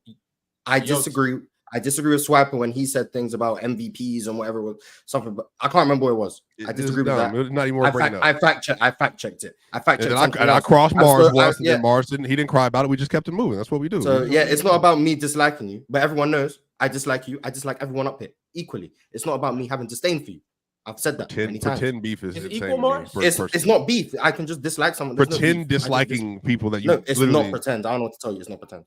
I like to think that Mars likes me a little more than the rest of y'all, but I can still feel it. Like, okay, Mars, I don't know what to tell you. You can call it pretend. I don't know. Like, it's cool, but I dislike all of you guys. What do you dislike people for? What's the basis behind that? It's just like an initial disliking. Oh, it's just isn't a very social guy. That's really what it is. Yeah, like I don't know what to tell you. It's not unfair. Well, it is unfair. It's just not. Bro, I would love to see Mars. It's equal. It's equality. I would love to see Mars. Mars is one of them dudes that be in the NBA locker room with a clipboard whispering stuff into the coach's ear. That's who Mark is. I know. I don't like. That's who we don't understand, but that's who you really are. You're like one of them little computer nerds, analytic geeks that's running around with a clipboard, and then you're whispering all this crazy stuff into the coach's ear. Why would I have a clipboard when I could just have a phone? I could just go on my notes page. Well, because you ain't shit without that damn computer. You put that computer down, your ass is done. Well, yeah, because I'm on a show that requires my computer. Otherwise, I'll just be sitting. Nah, I ain't talking about that. I'm talking about if you put down that computer and you ain't looking up those stats, boy, your knowledge of basketball is toast. And see, that's the secret. I beat you with no computer so many times. That's a lie, bro. You never beat me. You got swept. Bro, I didn't get swept. You gotta understand one thing. Swept. When you hold on. Wasn't that 5-0 versus Ticket when he first came on the show? Me coming over here is like coming to TD Garden Arena. I ain't finna get no fair shake. The fact that it was close means I beat your ass on your territory. It wasn't close. It was close. Okay. Mars, can I throw some names out there and see if I can find somebody that you might like? Sure. I know who you like. Gifted? No. I don't think he likes Gifted. Fluent? No. Pirate? No. Mookie? No. Oh no. Who Ticket? Hey, Ticket. Who Ticket? Hey, Dookie, man, you gotta come handle your business, man. You gotta come handle your business, Dookie, man. This man up here disrespecting you. He disrespecting the Duke, man. Real talk, man. You can't disrespect the Stains, Mars. You got to respect the Stains. See that, brother. Can't disrespect the Dookie Stains. You always got to respect. Because Mars, you know why you got to respect them Dookie Stains? Because you know everybody have a bad day sometimes, man. Everybody have a bad day. Oh my God.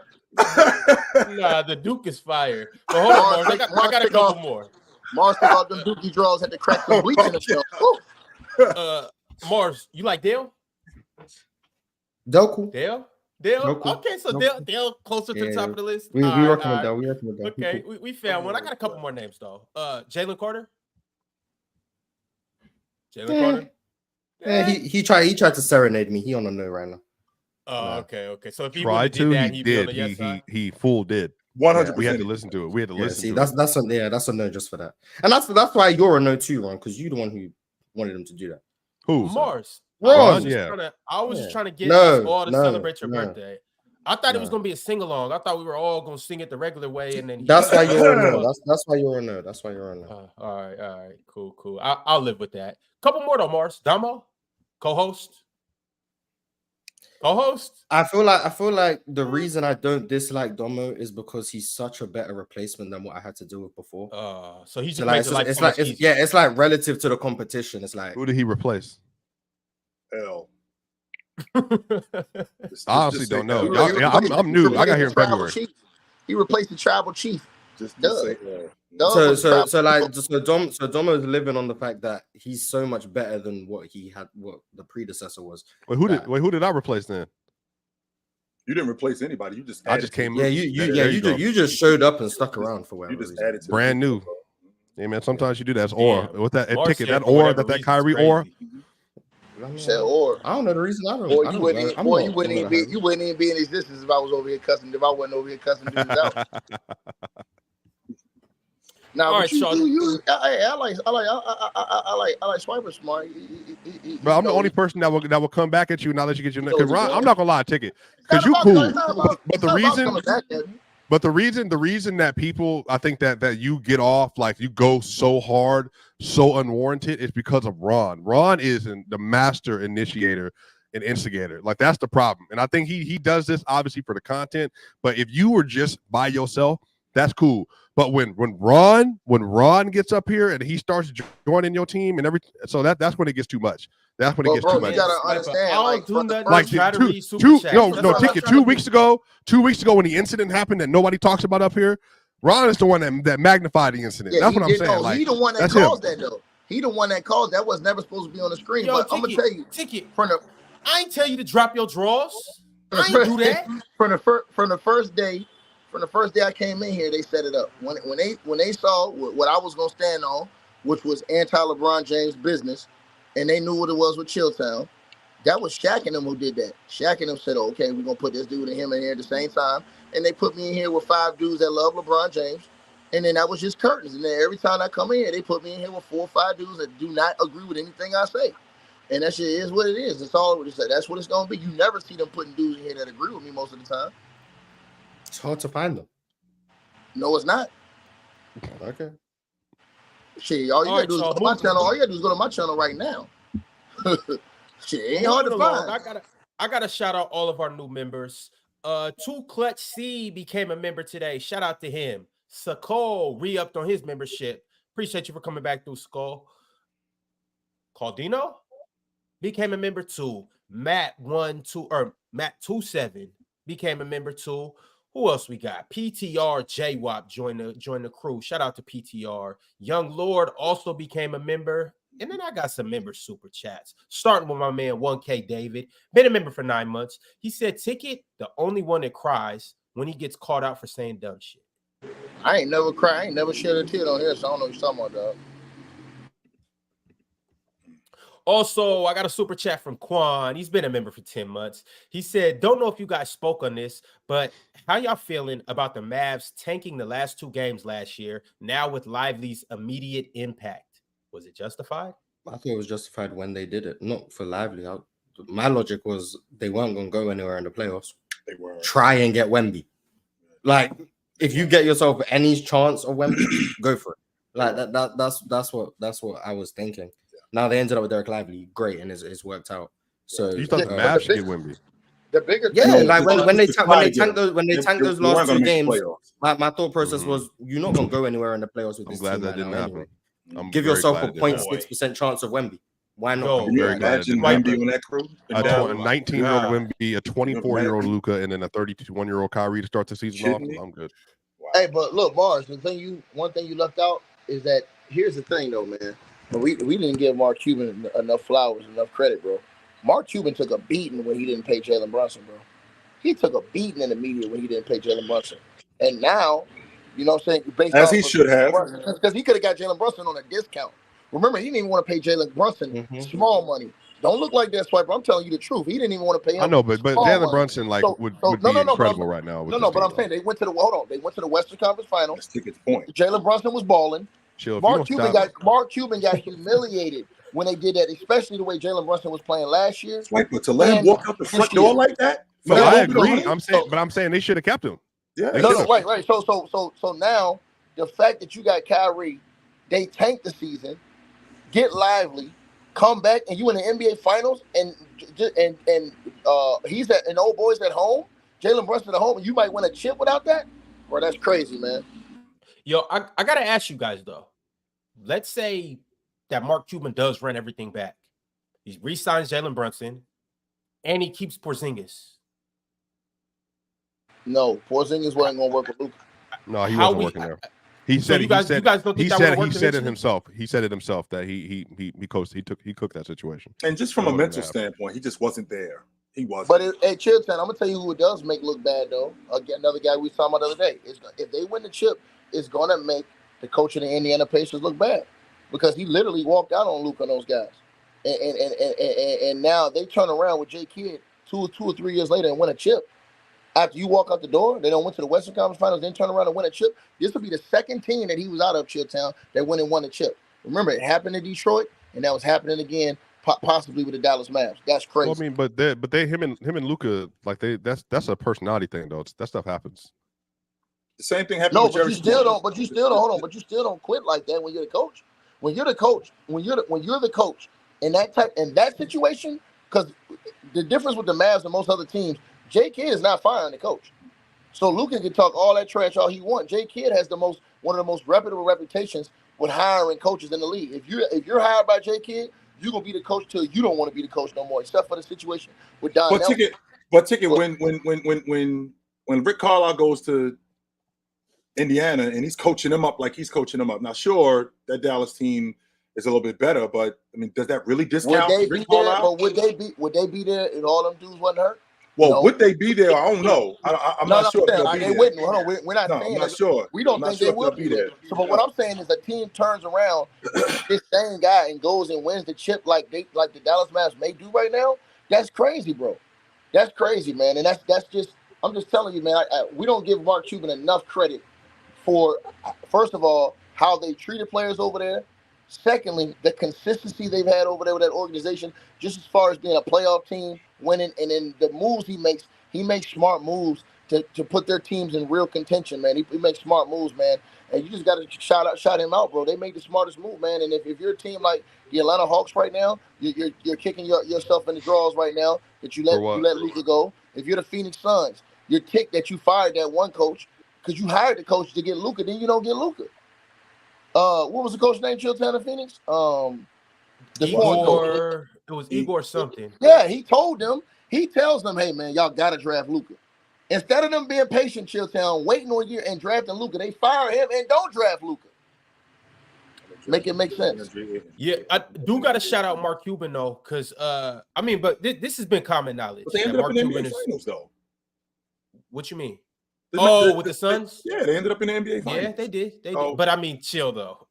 Yeah, I understand. DeAndre Ayton ain't Luka. I won't argue that. No, DeAndre Ayton isn't Luka. So, I mean, they ended up with Chris Paul, and they ended up in the NBA Finals. So, yeah, but once again, I do want to say I want to shout out Mark Cuban because Ticket's right. He has consistently been a great GM or an owner, but also too, Mark Cuban, like you know, like they consistently take care of their players. That's the one thing that I respect from him. Did Mark Cuban sell his stake in the Dallas Mavericks, if I'm not mistaken? But he did that on the side of the game. He's done on the sidelines every single game, Chilltown. I mean, he still has the same power and stuff. He just sold his part of the team. And I know he's pretty upset about it now that they're going to win the chip. Well, is this Mark Cuban or Nico, though? I feel like this is more Nico than anything. I think it's more Mark Cuban. I think Mark Cuban. He fostered a culture there, though. You got to remember. Care of the players. But they didn't do nothing for 10 years, though. No, but I'm saying, but he has it. But I'm saying Mark Cuban is the only type of dude that's taking on Kyrie like that, coming off a situation like that. Well, they were in a terrible situation though because of but I'm saying, but it was that bad. Hold on, you're right. It was that bad, but it was so bad with Kyrie. It was one of them situations that it wasn't too many teams in the league that wanted to touch Kyrie, bro. You got to remember that. But Kyrie stuff, largely, again, I know, whatever, was a lot. Some of it at least was self-inflicted with the stuff. I'm saying to you that I agree that they took a gamble, but remember, they were in a bad place. They were in a bad place for a long time, and then they got Nico. Nico then helped to rebuild that roster. And again, they made 4 moves. Ticket. Derek Jones. It was Derek Jones free agency, the Derek Lively draft, and then trading for PJ and then Daniil, and that changed their whole team. They went from. Hold on. Let me challenge that. You think they were in a bad place, or do you think they just ran into a better team in the Clippers? No, they were in a bad place. Playoffs. Hold on. Here's why I'm saying that. They ran into the Clippers those 2 years prior to this year. No. Remember when they were missing after the Jalen Brunson thing. The team was not good. But listen, hold on. This is what I'm saying though. They ran into the Clippers. They went 7 games and I believe 6 games. I'm not talking about those years though. Ticket. They went to the playoffs that year. Right. So I'm saying, but what years you saying that was bad? So remember the post Western Conference Final year. They were not in great shape after Jalen Brunson left. That would be last year. That would be last season. Right. So then what happened is Kyrie was there. Literally, they traded Kyrie for scraps, like, just for a couple of Snickers and whatever else. They just gave them to him. Kyrie was really good with them. Luka missed 17 games, I want to say, that year, and then they tanked it off. And then they went into the fall. And into the fall, I think I had them project like the 9th seed or something like that, and they were struggling. Partly because of injuries, but also the team, which is underperforming as well. And then they get to the trade deadline, and they have, again, 2 more additions on top of Derek Jones, on top of getting Derek Lively, and everything just switched. Now they got all these supreme athletes around Kyrie and Luka, and that changed their roster as a whole. So, I mean, it was just like, I think I'm saying Nico deserves credit for just in the last, 10 months now, he basically rebuilt the team. And the team had to completely different. I slightly disagree because Mark Cuban was the one getting the blame when they said he was tanking last year. So if he was getting the blame for that, he should be getting the credit for this. No, he did. No, he did tank. But what I'm saying is this: he got the blame for that. You should get the credit for this because I'm gonna tell you something. That GM, he's the owner. Hold on. That GM ain't taking on Kyrie in that situation under no circumstances unless Mark Cuban bless it. And Mark Cuban is the one who has to facilitate that. And if you heard about all the things they said Mark Cuban was doing to make sure Kyrie Irving was comfortable, to make sure that the transition was good, to make sure nobody was. But you have to respect the fact that Kyrie Irving, like you just mentioned, where he was last year. I remember he was radioactive, 100%. He was. And nobody really wanted to be bothered with him. And the fact that Dallas took a chance on him, and it worked out the way it did this season, particularly considering how much injury played into what they were doing. Like not only injury played into what he was doing, but also like you just mentioned, Luka. I think Kyrie missed almost 25 games this year. In addition to Luka missing as many games as he did. So this Dallas team, they actually got going late in the season. And this goes back to what I talked about when I talked about being fortunate. Because this wasn't going the way we thought it was going to go initially. It wasn't. Well, they didn't have those other guys. And I do agree with what Swipa said, but I'm saying Kyrie 4 athletes out of nowhere. 4 athletes out of nowhere. Yeah, but no, I'm saying, but Kyrie as the main part of so those stupid. Moves, that is the that is the perfect guy, and I feel like Mark Cuban had his hands on that. Wait, what? And they got PJ. They got PJ for I think they gave up a 2027 first round pick, and it was Seth Curry and Grant, and then I think they got Daniil for I think. And they got seconds back in that deal, I think, for PJ. And then they gave up a 2024 first round pick and one other piece for Daniil. And so a bucket of extra crispy and a 6. That's what I'm saying. For nothing. Right. And they work perfectly next to Luka. But these dudes were cast off too. We ain't gonna lie. No, I agree. But PJ, what, 25, 26? Yeah, no, I'm with you. Hold on. I'm with you. They revived their careers, man. But hey, PJ was known for one thing before this ticket. That's it. We don't. But I gotta. But listen, bro. I gotta give. Swipa, bro, that be the thing I be saying though. The media be taking these players and just making it seem like they trash and stuff. Yeah, that wasn't the media. That was Black Twitter. Okay, that's media. It might not be the mainstream media. It might not be ESPN and them. But either way it goes, if Ron, when PJ Washington got to Charlotte, I know I wasn't a believer. I did not think that this thing was going to turn out the way it did. I saw him in Charlotte, and yeah, he could shoot the basketball a little bit. Yes, he could play some defense. I did not think that he was going to be this good. No, I did not. Last year, I watched PJ because I'm a LaMelo guy, so I've watched him over the last couple years. Right. And Mars, I know you remember me praising Miles Bridges. I used to hype Miles Bridges up too. I didn't necessarily hype PJ, but I was like, yo, PJ, all right though. He's not bad. He's 6'9", would you rather have PJ or Miles on the team? He's strong. I would rather have Miles. I'd rather have PJ. I'd rather have PJ because PJ doing something. He's tall, I don't think Miles can do. I don't think Miles can hit those corner threes and those big threes. All right, man, y'all tripping. But they're different. They're different kind of athletes, though. What you looking for? Ron? What you looking for with Miles and PJ? Those two guys don't fit. That doesn't work with PJ. You guys probably right. You guys probably right. PJ is a better fit, bro. And let me ask y'all this. This is the part we ain't even talked about. You know what I'm saying? The part we ain't even talked about is this has made Tim Hardaway Jr. completely irrelevant, and he was like their third guy for a long time. They've been asking for him not to play for all year, though. To be fair, Mavs might not even play in this series. To be honest with you, Swipa, he might not play in this series. He shouldn't. I want him on the roster though. I want him because not that money. No, listen. I'm talking about I want him on the roster for the finals because here's what it is. In the finals, a guy like him can help get you a game. If he can hit 4 or 5 threes one game, that can help you get over. And any one of those guys can get hot like that in any one of those situations. You need all hands on deck when you're playing a team like the Boston Celtics who can hit you with a whole bunch of different arsenal. So, but again, back to what I was saying, man, I just love the move. I don't think anybody else could have pulled it off in the NBA like that. What Mark Cuban did, I think Mark Cuban is a guy that he's going to shield you from all the BS. And Mark Cuban don't care what you say to him. Then the league office, them people ain't gonna be able to bully Mark Cuban. So he got more money than most people. I give him all the credit in the world and their team for making the right moves. When you got teams like the Clippers, teams like the Suns, all these other teams making the wrong moves, this team literally made the exact right moves. They addressed all. Well, they followed again. I've talked about this on another platform, but they followed the thing is that when it was the Raptors in 2019, the Lakers in 2020, Bucks in 21, Warriors in 22, Nuggets in 23, and then whoever in 24 ticket. It's not about getting stars.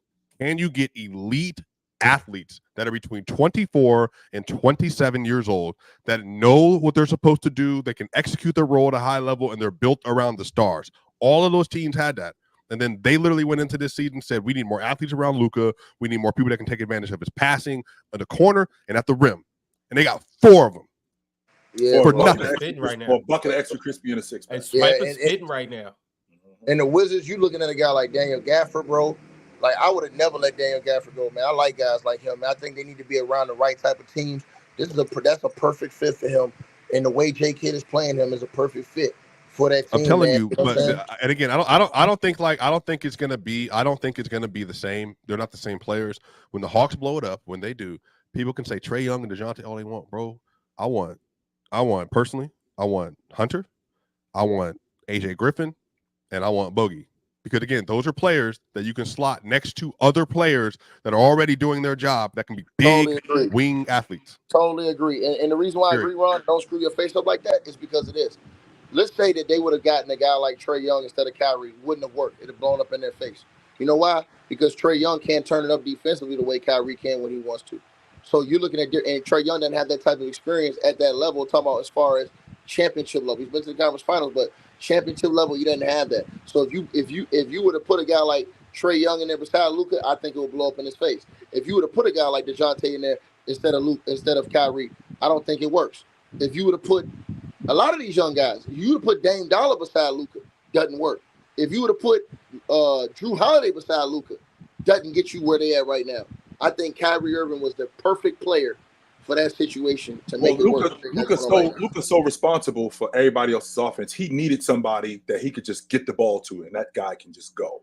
He needed somebody to be able to do that because that formula. Step further though, Chill. Not just a guy, but a guy that's efficient when he gets the rock too. A guy that has shot 50, 40, 90. A guy that when he gets the ball, it's not going to be too many off nights with Kyrie. And Ron, I know I'm not an NBA GM. I know that. I'm always willing to concede that. But my whole thing with it is when I see some of these players, these teams go after in the free agency or trade, and I'm just like, if you in this league right now, Chill, you need high level basketball intelligence.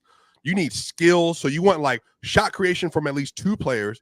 You want finishing from at least 3 to 4 players, and finishing can be at the rim or from 3-pointers. So fast and it's so wide open. But you need athletes. Yes, because the game's so and fast. But I'm saying Bando changed the league last year when he went to the Lakers for nothing. Because he's a great athlete, he's a great defender, and you can use him in so many different ways. And then obviously you see what the Celtics have done. They got KP and Drew Holiday, skilled players that are good athletes for what they're supposed to do for cheap, even though they had to get rid of Marcus Smart and all that. And then you look at what Dallas has done. You look, the Nuggets got Bruce Brown for $6.5 million. Minnesota getting Nickeil Alexander-Walker, getting Jaden McDaniels in the draft. I mean, Nas Reed, $12 million a year. Yes, getting athletes. I can get with that. Sure, I could definitely get with that. No doubt. Yeah, man. So I think that does expose like the teams like the Suns and stuff like that. They got bad GM, man. They got bad management, man. They got bad people making decisions on a lot of these teams. Same thing with the Clippers. I know I like the owner's spirit, but they're just making bad decisions over there. For Lawrence Frank, I didn't think he'd make those type of decisions that you make you go to bring in James Harden, do these type of things. Like, bro, the moves like what we saw the Mavs make, man, those are championship moves. Even the moves we saw the Celtics make, Chilltown, where they all they did was decorate around the edges. You go get a guy like Drew Holiday instead of what's the name? You go get a Kristaps Porzingis, Chilltown. Those are just adding on to what you need. It's not something that's going to hurt you or depreciate your value around the edges. Those other teams I named, right? Because they depreciated them. Well, Swipa, to his point, and it does make sense because you just brought up the formula of what Dallas is trying to do, getting athletes. Well, the Celtics formula was defense, just like with Minnesota. And what they did was they got a better version. They got a better version of Marcus Smart and Drew Holiday. They got a better version of Robert Williams. We traded some of the defense. We didn't trade all of it. We traded some of the defense and got some offense back. We still do have a rim protector. Yeah, we traded some of the defense, but we got some of that. We got a lot of that offense back. But we still stuck to the formula, as opposed to I'm just going to get another star. Wait till the Thunder get Cody Williams or something like that. Chill. Replace Josh Giddey. Take Josh Giddey out of that lineup. And they're going to put one of these young athletes in there that's tall, that's big. I'm telling you, bro. This one, I don't get it. Chill. I'm saying it really frustrates me. It really frustrates me watching like how people will build some of these rosters and say, if you give LeBron and AD, if you give Jimmy Butler and Bam, if you give these teams Jayson Tatum, Jaylen Brown, you give them athletes that are smart, then yeah, it's which is why I don't think you guys are headed in the right direction. Because I heard yesterday y'all trying to sign Gordon Hayward, man. Come on, bro. I also heard that Gordon Hayward. I heard Denver trying to sign Gordon Hayward. Yeah, I did hear that. Well, that's crazy. Denver trying to sign Gordon and who? Gordon and who? Who's the name? I didn't hear that. Denver. Gordon Hayward. No, was there another name you said after that? I'm sorry. No, but yeah, they need shooting though off the bench. I think that's the biggest question. They have to solve the shooting issue. But is Gordon Hayward that guy? Is Gordon Hayward a guy that's going to move the needle for the Denver Nuggets? No. No, I think he would be like an eighth man, but I think they don't have any shooting off the bench outside of Julian Strawther. But you guys need rotation though. He right. I definitely think he would help you guys. 100%. As a seventh, eighth man, like yes. who do y'all go to? If anybody gets in trouble, KCP's in foul trouble. That's Christian. Christian shot 42% on the buzzer breaker freeze this year. Right. But some of this is they don't have wings. Like Peyton can't shoot yet. Like they don't have wings that are finishers. Justin Holiday played more because he's a better shooter. Right. But Gordon Hayward's better than Justin Holiday. I agree. But Gordon Hayward just refused to look at the rim in OKC. I don't know what it was. Because he wasn't playing much, Mars. He'd shoot the ball. And then when he did play, he didn't look at the rim. Right, because once he shot the ball, he's coming out of the game. He didn't play very much. And it's difficult as a ball. It's difficult, Mars, as a player where I'm constantly looking over my shoulder. If I do something wrong, I'm getting yanked out the game. If I turn the basketball over, if I shoot the ball and I miss, which was kind of what was going on with Gordon Hayward. If that happens and I'm coming out the game, I'm not going to be able to play my game. And I really think that Gordon Hayward is still viable now. I agree with you on that, Chill. I will say that I do think if it's a coach that can get something out of him, it's Mike Malone and that offense playing with a guy like Jokic. I do think you can see whatever's left of Gordon Hayward in that type of system. But I really agree with a point that Swipa made about identifying that young talent, man, to fill in the gas, man. A lot of these teams, that is very important, bro.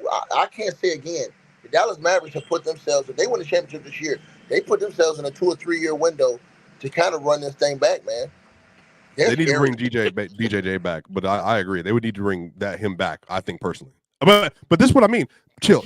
He was a veteran. You know who else? There were two players that were veteran minimum this year. DJJ and Kelly Oubre, and both of them helped to change their teams. But everybody, Kelly Oubre is tickets guy. But I'm saying they were underestimated because they were in bad situations or playing out of position, and all the GMs like, oh well, we can't really use these dudes. I'm telling you, you fire both of them up around good like Embiid, Luka. Next thing you know, they're completely different players. Completely. All right, y'all. I got a few more super chats. So let's go ahead and do it. Shout out to everybody that sent those super chat. Also, right under Swipa is a QR code that will take you to playerschoicemerch.com. Scan that QR code. Go check the things out. Get you something nice like Chilltown God right up there in the top right. All right, fellas. Tay Luke 777 sent through a super chat. He said, "Happy Men's Mental Health Month." That's serious. Shout out therapy. It's a lot of men in here. Shout out to the women that watch the video as well, but it's a lot of men in here. I want to tell you guys all to, take care of your mentals. We live in a time where it's actually cool to say, yo, I need to talk to somebody. It wasn't cool years ago, especially as a black man, to be able to say, yo, I need to talk to somebody. I got problems. It wasn't that cool years ago. We live in a time now where it's cool to say, yo, Ron, I got trouble, man. I need to talk to somebody. That's a fact. I just left for a second because so my daughter had a rough morning, so I let her get an hour in. Just took her to school, right? And on my way back, walking from the school, I'm getting that, getting my steps in, getting some exercise. I got the crutch, but I'm still, You ain't got no still moving. You said what? School right down the block, Ticket. He ain't got to go far. School right down the block. Oh, I'm about to say, I know Bob ain't out here on Nah, man, I'm doing bad, Ticket. I need you to let me hold something. I know you ain't out here on Nikes. But anyways, but see that's the part. Nah, I ain't gonna get into that. But see, that's what I was saying though, because I come up here and Swipa and Ticket, they stress me out. You know what I'm saying? But to go outside and be able to get some fresh air, that's what we need, man. Take care of your mental health, man. Go outside, get some fresh air, man. Why do you bring my name up? We literally don't even ever have beef, ever. Not once. Swipa, you actually got a box, Swipa. You have a box. I ain't brought it out in a month. He's been doing good. Exactly. That's probably why he's been doing good. You've been stressing him out. You make him nuts. He's been doing good. I had to bring the box out. That's exactly what it is. Yeah, chill. I need a yap box for you. Because every time somebody says something, you disagree or you agree, or if I say something, you go, well, Swipa, if you gotta consider and think about this. I don't need it. They don't need your amen and chill. This ain't church. This ain't the Episcopal Church. You ain't got to do none of that. Okay. Here comes Ticket. No, stop. Stay in your lane. I remember that. Okay. I'm gonna call you later, chill. Slow it down a little bit. All right. Wrap it up. You're talking too much. Hey, you know what though? Really though, speaking of that mental health, and I don't think we talk about how that plays a role in basketball too. Now I know a lot of times we go a little far and we say things like, "Oh, Kyrie's unstable" or whatever. You know what I'm saying? But I really want to talk about that. If you pay attention to Kyrie and the evolution of Kyrie and the maturity of Kyrie and the way he handles himself, the way he handles the media, the way he handles scrutiny, the way he handles people getting on him has changed, I think, drastically in the past 7, 6, 5 years. You know what I'm saying? Kyrie is maturing in front of us, and I think it's showing on the court. I think what Kyrie's doing on the basketball court goes into that mental health, that maturity, you know what I'm saying? That him evolving into being the man he says he is, you know what I'm saying? Being unapologetic about it and not worrying about people saying, "Oh, you're a weirdo," or this or that, or you're not really that way. It's a fake, it's a facade, and just being yourself and embracing who he is, you know what I'm saying? His children and loving himself, you know what I'm saying? I think that really shows on the court. You know, you live your life on the court the way you live a life off the court. You know what I'm saying? You can see it in Kyrie Irving. You know what I'm saying? His maturity level has broadened his basketball game. You know what I'm saying? It's so simple for him. It's so easy. Or is it the maturity of the people around him, Bob? Because I think that's what it could be both. It could be both. That goes together. Yeah, I'm saying, but I think he's around people now who respect him more. I think he's around people who value him more. I think he's around people who actually treat him as a man and don't judge him based off his opinions or certain things that he may say or certain things that he may do. Because when you're in a situation like Brooklyn, it seemed like the owner was out for blood. He was on his helmet about everything. Now you in a situation here, it seemed like he was accepted in love with open arms. And it wasn't nobody in the media trying to go against him. It wasn't the coach out here, you know what I'm saying, throwing subtle shots. It wasn't your teammates. There ain't no capping on the team. You can see all those dudes genuinely get along on the team. They all have like teammates who they all seem like they cool. Just watching those guys, they all seem like they're in a good place. So and now, it goes into what you were saying earlier a minute ago too, Tiki, when you was talking about Mark Cuban. And just I think Dallas has a good structure in their whole system. You even saw Michael Finley taking a drink from Luka the other day. Like that we ain't there yet, my man. We still got work to do. Let me hold this. You know what I'm saying? Like that. That's one of the things that some people could have took the wrong way. And I know a lot of people saw that as, who does Michael Finley think he is? Look, he'll never be on Luka Doncic's level. You can't take a drink out of Luka Doncic's hands, because that's the world we live in today. We live in the world today where Tracy McGrady said he doesn't have Steph Curry in top 10, and people are like, "Well, he has 4 rings, you have 0. How dare you have an opinion?" You know what I'm saying? so I'm saying, like, people see that Michael Finley, who to me was an amazing player. I love Mike Finley. I had 2 Michael Finley jerseys. I loved Michael Finley. A champion, too, by the way. A champion. Yeah, shout out Mike Finn. For real. A champion. Who knows what it takes. Who knows what it takes to get there. But keep going, Ron. Keep going, Ox. People look at Mike Finley like, "Yo, he taking drinks out of Luka Doncic's hand. Who does he think he is?" I think that's just holding people accountable. We hold our superstars accountable. I think that's what Dallas is trying to exude. Like, no, down here we do it the right way. You know what I'm saying? They embraced Kyrie. And I mean, it's paying dividends for him. I see what they're doing. And on top of that, Mars and Ticket, y'all both put me up on Daniel Gafford last year when I was completely asleep on Daniel Gafford. Wasn't paying him no attention, but to Mars and Ticket, both of y'all credit. Y'all both was like pushing that in. Man, that looks like it's paid off. Dallas doing their thing in that front office. I'm not mad at it. But Bob, I think that was for sure though, bro. I think that was taking the beer out of his hand. Because you got to remember, them Europeans, that's all they do after every game. They ain't even. No. But I'm saying, I believe Luka does that after every game. I don't even think that's just after that one game. I think he do that after every game. Because I'm telling you something, bro. Playing in Europe, bro, I seen dudes cracking out cigarettes in the locker room. Hey, Ticket, at halftime. Hey, Bob. He dudes in the locker room smoking squares. Cigarettes at halftime. Right. What the hell? This motherfucker. Right. I wasn't trying to say that I think he was celebrating or anything. I don't think he was celebrating like it was over. I know that's what they do, but I think Mike Finley on some, like, that's not how we do here. You know what I'm saying? Like, I think he did that for the camera. Is what I'm saying. I think he. You think Mike Finley did it for sure? Yeah, I don't think he want the camera to think they were celebrating with the beers right now. I think he's probably later on. That's also being very self-aware. Right.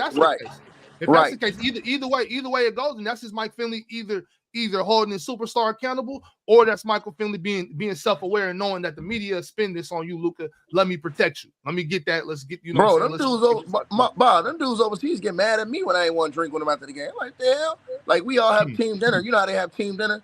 But they passing out beers at the team dinner.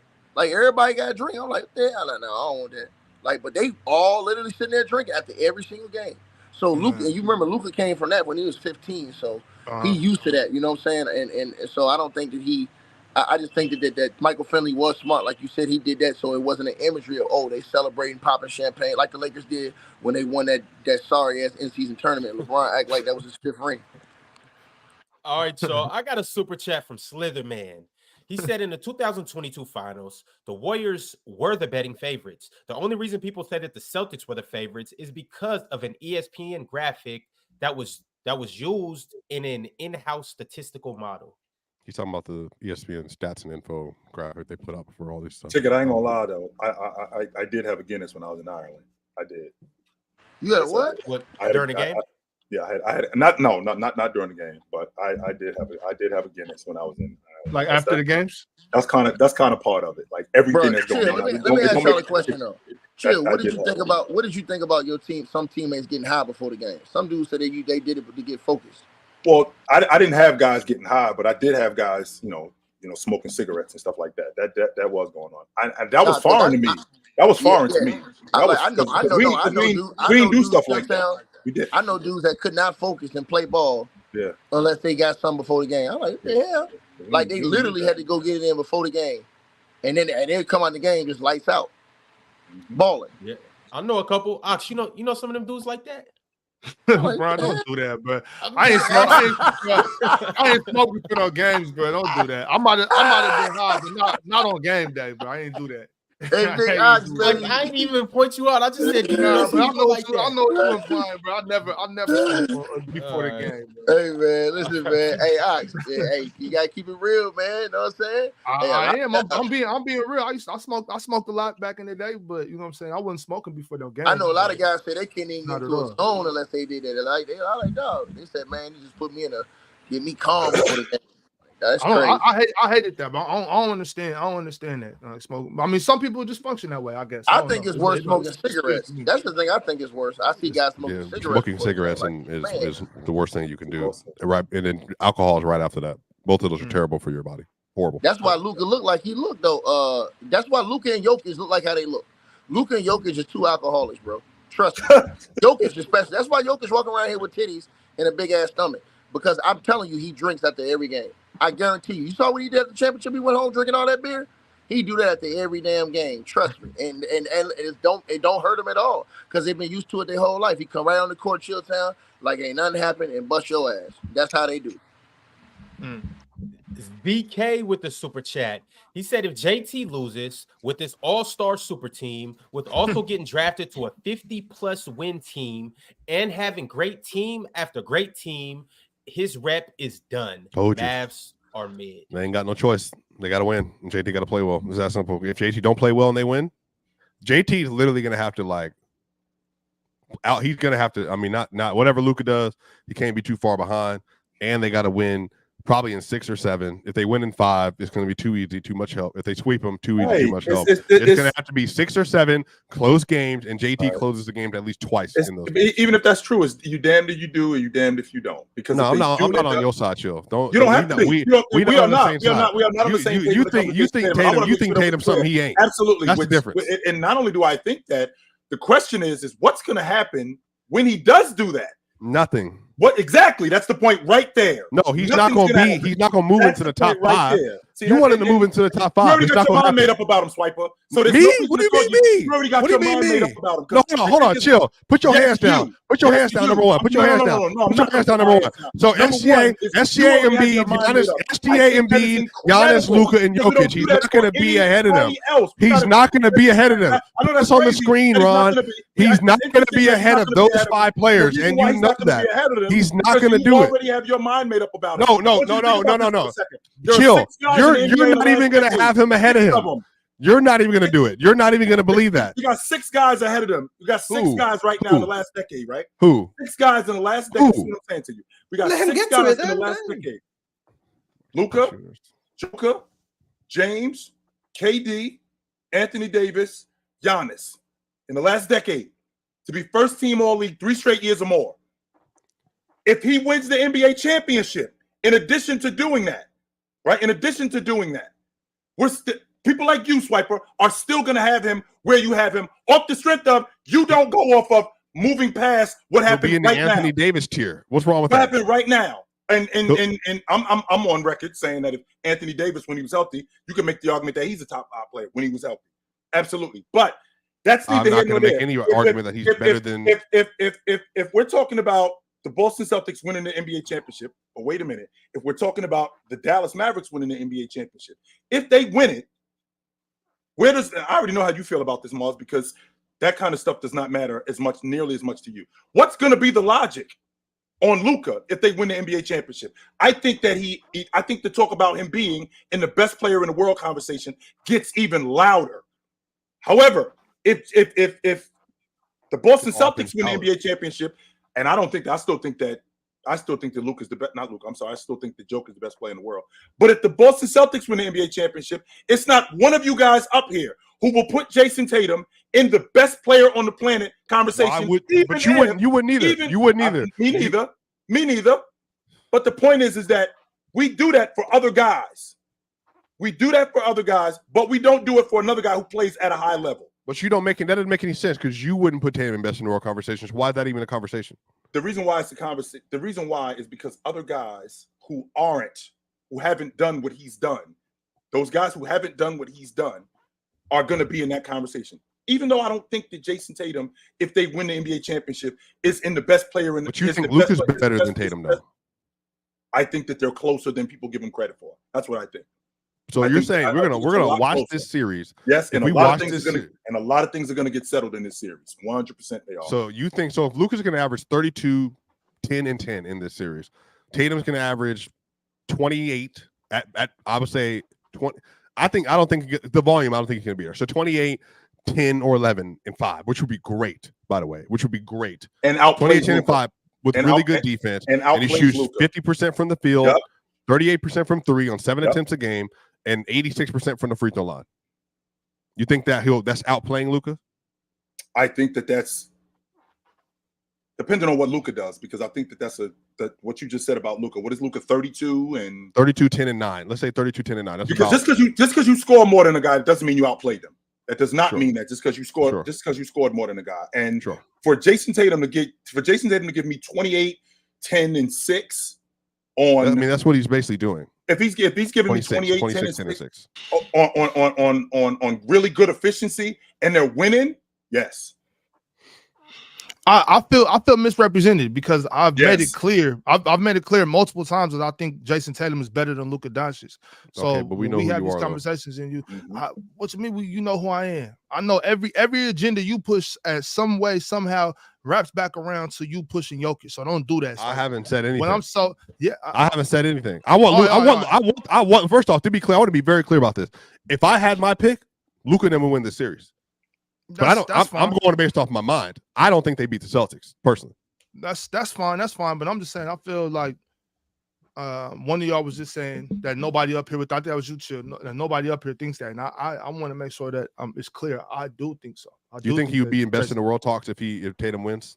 If Tatum had a really good series and wins? Well, I mean, why not?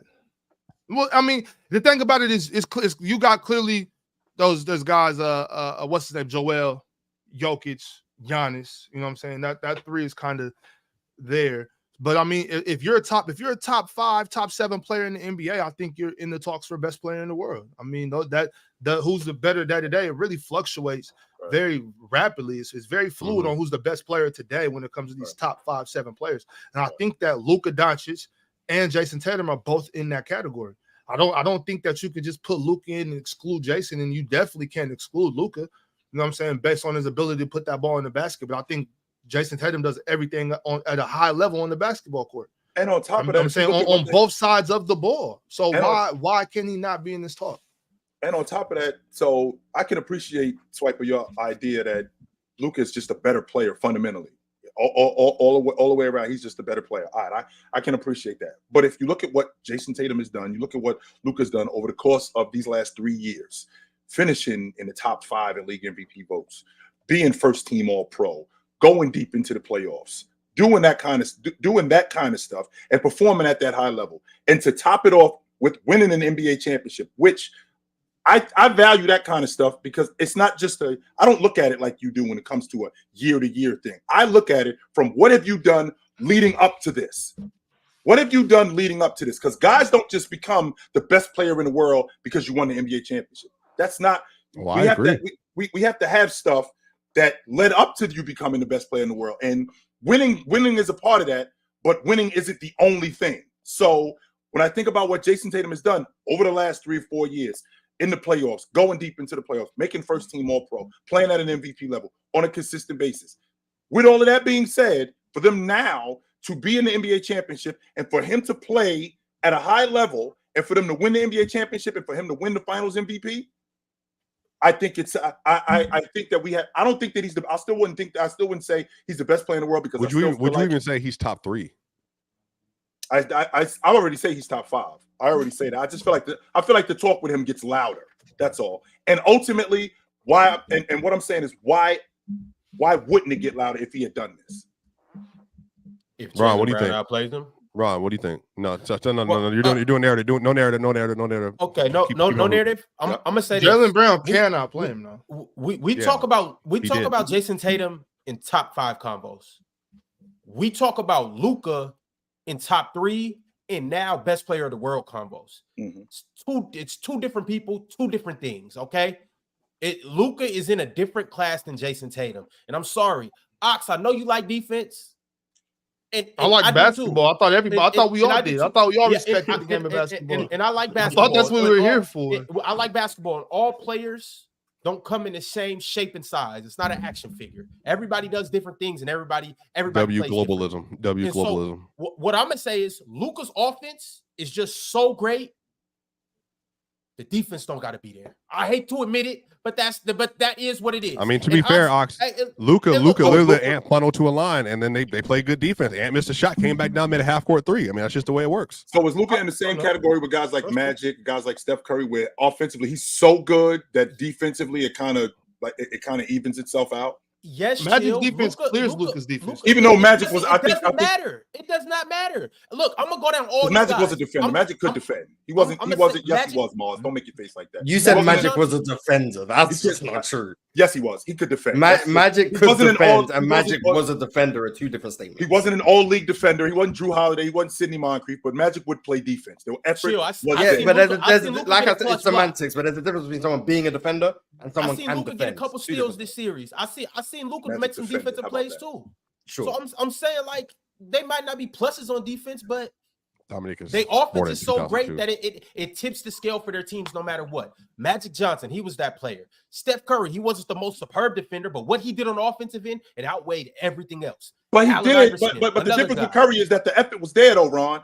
The effort was always Luka's there. effort has also been there. No, it hasn't. No, it hasn't. This year, I'm talking about right now. That's the problem. That's the problem. No. That's where we are. We're in this year. What do you want me to go back to 3 years ago?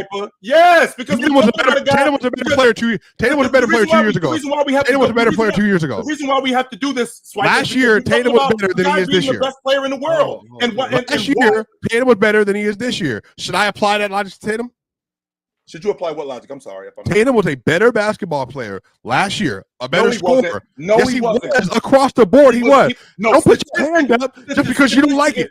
That's not true, Swipa. Because it is true. Statistically, he was. He's playing on a different team. Don't make it sound he's like a worse than he was last year on a more talented team. Because he's on a more talented team. Tatum got what? You think Tatum got worse at basketball? Huh? Worse? I'm saying he had a better year. I'm saying he had a better season than a year the year before. But he's saying the only reason he had a better year because he's on a more talented team now. He's on a more talented team. I don't think that makes you a worse overall player. I'm saying he got worse from last year to this year. But do you want me to hold Tatum to what he did last year and bring that to this conversation? Because Luka's defense has gotten better. But Luka today is playing better defense than he did last year. That's why they are where they are. And the reason why they weren't where they were last year, if they win the championship, I'm not going to say, well, Luka wasn't playing defense 4 years ago. You can talk over you want. You're not going to talk over me and ruin my point. You do the same thing with tickets, so I ain't trying to hear that. Give me a break. You do the same thing with it. So no. But the point I'm making is the reason why we're talking about this in totality is because where he is right now, he wasn't doing this at this level years ago. That's why he's in this conversation now. That's why he's here now. Because he wasn't playing, he wasn't giving that level of defense, he wasn't giving that level of effort defensively. That's why they are where they are. Somebody brought it up. People still hold AD to 2020. Why? Where's this AD gone? He ain't the same player. I don't have to tell you. They're different players. I'm looking at Luka right now. This version of Luka is a better player, period. This is the best version of Luka we've ever had, period. He's shooting 10 threes a game, made 43% of them inside the Western Conference Finals. And he had good defensive winning plays. He's not a great defender, not really a good defender, but he plays within his role, and his offense is so exceedingly good that when he's shooting his shots, you can't do anything about it. Nobody can. I mean, like we mentioned earlier, they did a good job of putting athletes around Luka. He don't got to be a great defender. Carry on offense, rebound. Mars, doesn't matter if they're uncontested or not. Playmaking, get shots for other guys. And like with that being said, what he does is just it's hard to quantify what Luka does because it's that special. No, it's not. We know who Luka is, how responsible he is for everybody's offense, how good he is as a player. It's not hard to quantify who Luka is. That's why he is where he is. So it's not news. I think he's the best scorer in the game. I'm not on the fence about that. I'm not saying that it's possible that it's this guy. No, I don't think that there's a guy that scores easier than Luka does. Nobody, I don't think, does it. Easier? No, that was if your definition is easy, they're easier scores. They're easier. I don't think that there's an easier scorer. Easier relates to success. That includes Joel Embiid. That includes Shea. That includes KD. That includes all of those guys. I don't think there's a guy they don't score easier than him. Easier than Luka. Easy is close to the basket though. So like we're going off of that. And Luka getting downhill, Luka getting in the mid post and in the mid range. I don't think that there's a guy. I don't think that there's a guy who scores easier. That's why I think he's the best scorer in the game. However, when I think about Luka, his game, the reason why they are where they are today, and I said this to you earlier on, the reason why they are where they are today is because Luka has committed himself on the defensive end. Kyrie also did that. That's why they are where they are. Had they not done that and they just continuously tried to outscore teams, that would not have worked. It would not have. Mars, if I was to tell you to describe Luka Doncic as a basketball player to a blind man, how would you do that? Were they born blind or did they lose their sight later in life? Never seen him. Not just him. They never seen basketball. Oh, then I gotta explain to them what a ball is. Okay. All right, Mars. No, Mars. They watch basketball up until 7, and they haven't been able to see anything since then. Give them 15. But when did they turn 7? Like, what year did they turn 7? Like 2000, Mars. 2000. Because I was just gonna say James Harden, but white. Mm-hmm. Okay, 2000. Reggie Miller and Greg Ostertag. But if he turns 7 in 2000, he's not gonna understand all the travels and carries that are going on. All right. Imagine a guy who can pass like Magic Johnson, who can score like Michael Jordan, who can score like Michael Jordan, who can who can get rebounds like Dennis Rodman, and who can play defense like Kiki Vanderway. There you go. Eat it, Ox. There you go. That's Luka right there. Cooper Flag or whatever. Eat it, hater. Man, if I'm blind and I heard that, baller, I was about to say, if I'm blind and I heard that, boy, he sounds like he is fantastic. Oh, yeah, he cold. I don't know what to say. Luka cold. Wait, is that actually Victor Wembanyama? Mars, that who you described? Almost. Hey, no. If I had this guy Wemby, I gotta be like, imagine someone as tall as George Merson, who's shooting like Reggie Miller, who blocking shots like Hakeem. They dribbling like who you gonna say? He handles it like Shaq in transition. Nah. We need to glaze a bit more. We need to glaze a bit more. How about Grant Hill? Rod Strickland. Bink. He got some bink to his game. Who dribble like Kenny Anderson. He dribble like Kenny Anderson. What? This is the 7-year-old, by the way. They don't know. Then he diamond like Arvydas Sabonis. And then, oh my god! And then we grabbing rebounds like Moses Malone. That's what we're doing. Yeah, that's what Wemby is. Yeah. Hey, somebody said describe Tatum. All right, so imagine, right?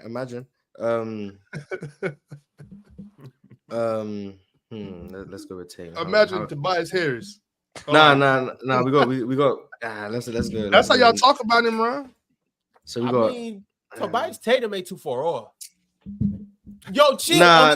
But you gotta go someone from like the 90s though. You gotta go someone from the 90s. That's what. So like, imagine.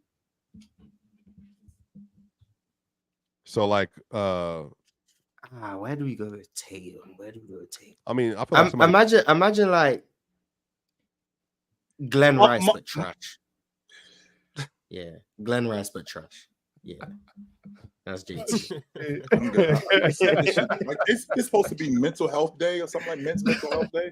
I'm losing years on my life listening to this shit, yo. I swear. All right, chill. I'm gonna clean it up for you because this is. Wait, what was the dude's name that came over from Europe to play with the Bulls? Chill. What was his name again? Kukoc with like dark with some defense. Nah, Kukoc a better passer. Nah, we gonna go. I like the Glenn Rice. I like the Glenn Rice. Imagine, like, where we gonna go? He lost his sight in 2000. Up until then, he had seen the NBA. My man, he's Tracy McGrady, except the less. No, he's not Tracy McGrady. Tracy McGrady, except the lesser. I'm a hope he's very. I'm a hope he's very. That's who he reminds me of. I'm a hope he's very well versed in. Then you need to update your television. He's very well versed in 70s suits, and he was watching Jack Marin in the 70s. That's who Jayson Tatum is. He Jack Marin. Let's mix Glenn Rice and Allen Houston. Let's mix Glenn and Allen. A top 12-ish player. That sounds about right, chill. You know what I'm saying? Let's mix Glenn. Let's mix Allen. I suppose, chill. I'm so sick of you in this Tatum. I'm sick of you guys. Y'all sick of me. I'm sick of y'all. That's who I'm sick of. You know what's making me nuts. I swear. Chill. Don't even worry. What the hell? Hey, this month's gonna settle a lot of things. And if Tatum does get off, but if they lose, I'm predicting the Celtics to win. But if they lose, it's over. You're cooked. You're cooked right there. You're the sixth man for the Celtics. All six of y'all cooked. It's all right.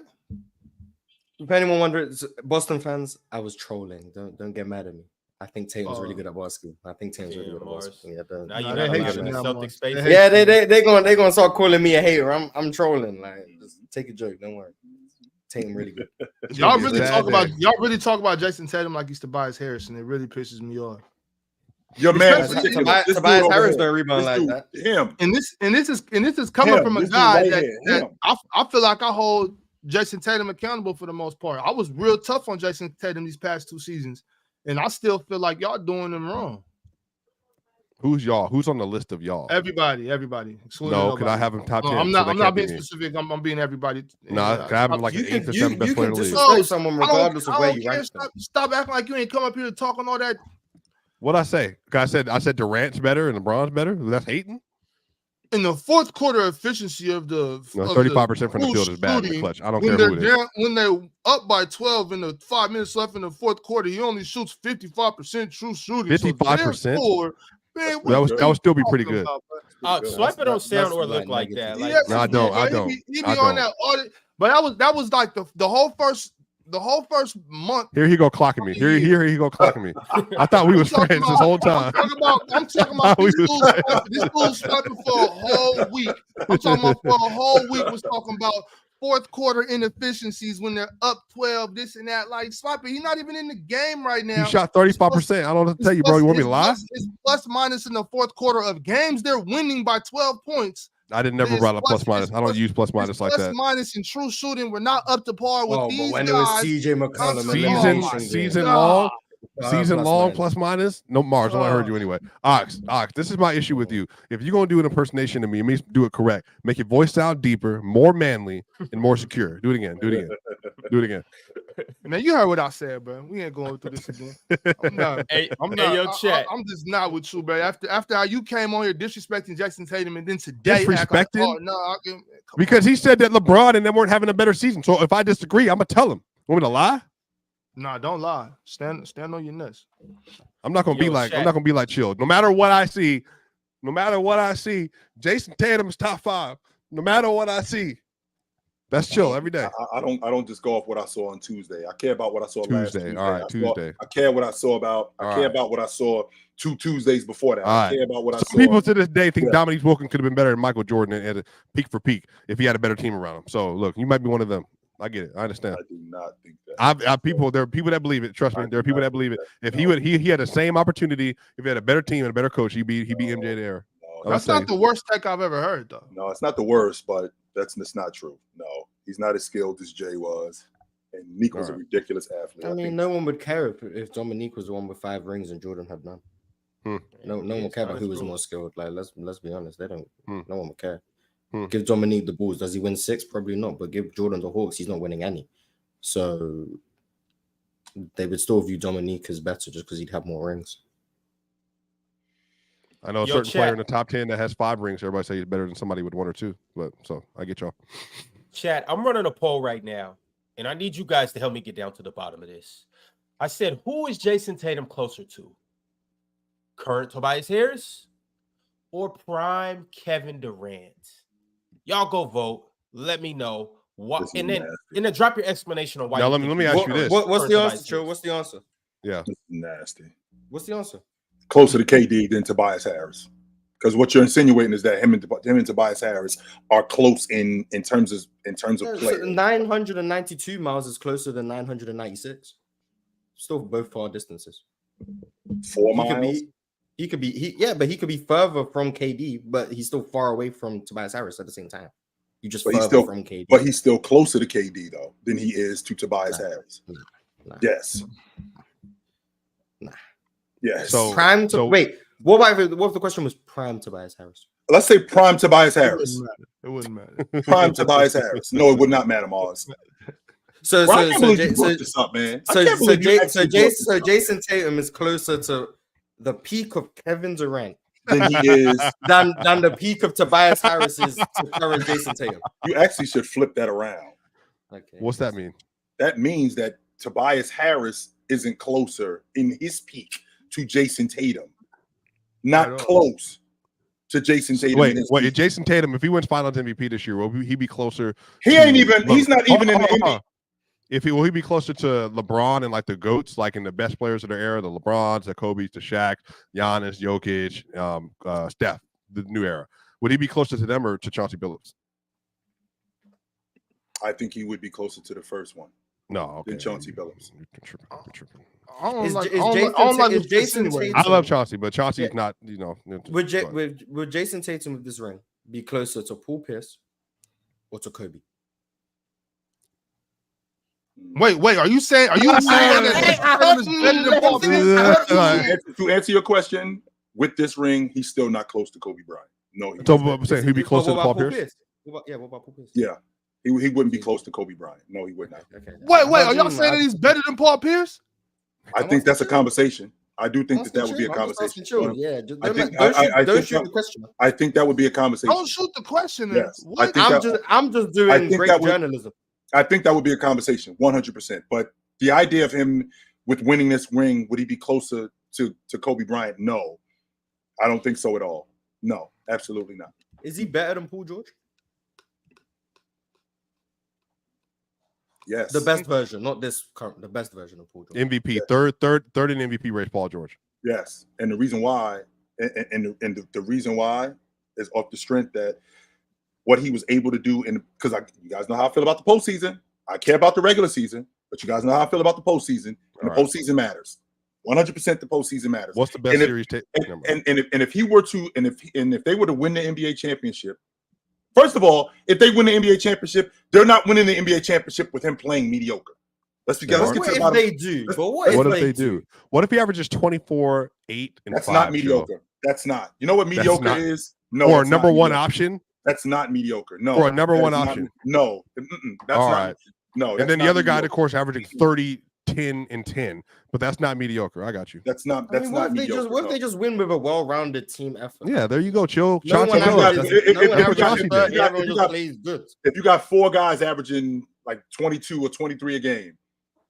Okay, that's a massive hypothetical. That's what you and these hypotheticals today have been. I mean, you guys brought it up. I mean, in a 7-game sample, all it takes is one. Not four. Right. You guys brought it up, but I just don't see them. To be honest with you, Mars, I appreciate your hypothetical. I don't see him being just good in this series in order for them to win. He's got to be exceptional. He has to be great. This team, they did not design this team. That means you think Boston and Dallas are close. I think that with him playing I think with him playing not exceptional, I do think that they're close. When if they lose, it's because he wasn't good enough. If they lose, I'm having a difficult time with them losing, and he was awesome. I don't see that happening. So he would have to be bad. Well, we'll have to see how the series unfolds. That's the only thing that I'm thinking. Interesting. He would have to be awful. He would have to be bad in order for them to lose. Latest Swipa, good to talk to you, brother. Yeah. All right.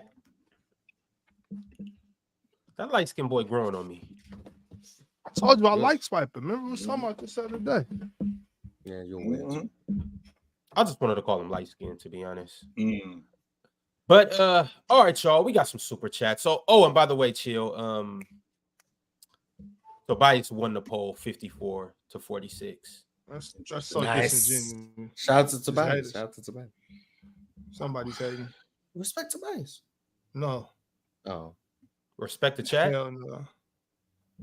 Not when they do stuff like that. Damn, I want the record to show. I also voted for Tobias. I just want to I also voted for Tobias. All right, y'all. Irregular sent through the super chat. He said that Clippers team without Kawhi was better than any team the Celtics played. I think the Pacers are a good team. I think they are too. But I don't think they're better than the Bucks, with Giannis. With that being said, though, so let's take a quick look back at how both teams got here. So obviously, we talked about the Celtics playing against just undermanned teams, but in order to get here, they obviously played against the Heat first round, 8th seed. They played against the Cavs second round, 4th seed, and then they played against the Pacers, a 6th seed. Now, a lot of people will say this is a cakewalk due to the injuries and whatnot, but also Chilltown too. This is something that we do have to acknowledge. They had the best record in the NBA. They earned the privilege to play against the 8th seed. They earned the privilege to play against the 4 or 5 seed. Right. And then the Pacers just made it through the gauntlet, so they had to play the 6th seed. But this is why you play the regular season. So we can't be mad at them for winning and getting this opportunity. I agree with that. On the other hand, you have the Dallas Mavericks, who have beat 3 50-win teams. Yep. They played the Clippers in the first round, beat them 4-2. They played the number 1 seed Thunder in the second round, beat them 4-2. And then they played the number 3 Timberwolves and beat them 4-1. We impressed with the Mavs? Are we impressed with the gauntlet that they've got through? Getting out of the West was always going to be tough, no matter what team got out, whether it was OKC, Denver, the Wolves, the Clippers, the Mavs, whoever got out of the West, it was going to be tough. This is one of the most stacked Western conferences we've seen. They've beat 4 50-win teams, but the West had 7 teams that won 49 games. So, like, no matter who you was playing, you was going to have to play a damn near 50-win team. Yep. So, I think you got to give credit to Dallas for beating teams. I know the Clippers didn't have Kawhi and whatever the case, but, I mean, the Clippers are still a great team. The Thunder. Can we also make that same argument, Mars, for the Milwaukee Bucks, who they lose Giannis the last 2 weeks of the season? They win 49 games. They probably would have won 50 games. That's a 50 win. The same logic with the Cleveland Cavaliers. I think they won 47, 48 games. They lost Donovan Mitchell for as long as they lost him. They lost Evan Mobley. That's also a 50-win team. How about that Indiana Pacers team? They lose Tyrese Halliburton for over a month. I think they won 46 or 47 games. Yeah. They won 47 games. That's a 50-win team had those guys not broken down. So, I mean, I feel like we can make the same argument for those guys too. Yeah, that's what the measuring stick of 50-win team is considered comp. Right. I've never understood it. Like, not one time I've this team won 49 games, this team won 51, or one team's comp and the other. Never made sense to me. But like looking at it from that standpoint, like the Mavs by definition, because they were a 4 seed, a 5 seed, were gonna have to beat 50-win teams to get here, and they did it very well. The Clippers series was tough. James Harden, I think, played very well in that series, but Dallas won because of great defense, and they didn't guard Russell Westbrook. The next series, great defense against the Thunder. I think their defense has been excellent the whole playoffs, and I think their offense didn't really step up until really the conference finals against the Wolves. I don't think their offense has been that great the whole playoffs, but in the conference finals against the statistically best defense in the NBA, tore them apart, especially later on in the series, tore them apart. So I think Dallas definitely, in my opinion, had the harder run than Boston did. But you beat who's in front of you. And I think that's what both teams did. They beat who's in front of them. Right. Yeah, I agree. I think Dallas probably had the tougher road than Boston, but I still think Boston's a better team. So I agree. For those reasons, I believe Boston would still win. And also, I want to make it clear that Boston wasn't completely healthy either. I mean, KP was not there for these past two. They went through the Eastern Conference without him. Yeah. They went through the Eastern Conference without him. Facts. So, Chronic with the super chat said, "I've never seen someone cape for mediocrity like Chill with Tatum. LOL. He's a cool top 8 to 12 level guy. A real top 5 guy doesn't need 3 All-Stars to win." That's interesting. 8 to 12 is mediocrity. That's the first thing I'm thinking. That's number 2. I guess the Celtics only had 2 All-Stars, and Jayson Tatum was one of them. Right, him and Jaylen Brown. Yeah, that's interesting because in 2022, the Warriors had 3 All-Stars. In 2017, the Warriors had 4. In 2018, the Warriors had 4, and in 2015, they had 2. So, would you say the same thing about Stephen Curry? And if not, why wouldn't you? Just asking. Don't shoot me. Because it's not cool to do that. People are just trying to keep up with the trends, Mars. I'm 100% confident that Jayson Tatum, if this were the Trailblazers, we wouldn't be talking about him like this. If he was on, I don't know, the Dallas Mavericks or the Washington Wizards and they were in the NBA Finals, we wouldn't be talking about him like this. With the same team? No, it's the fact that it's the Boston Celtics. I think that adds. Oh, that plays a part for sure. Celtics, Lakers, Knicks. I think that adds a layer to it. That it would not be. It wouldn't be the same as if he played for somebody else.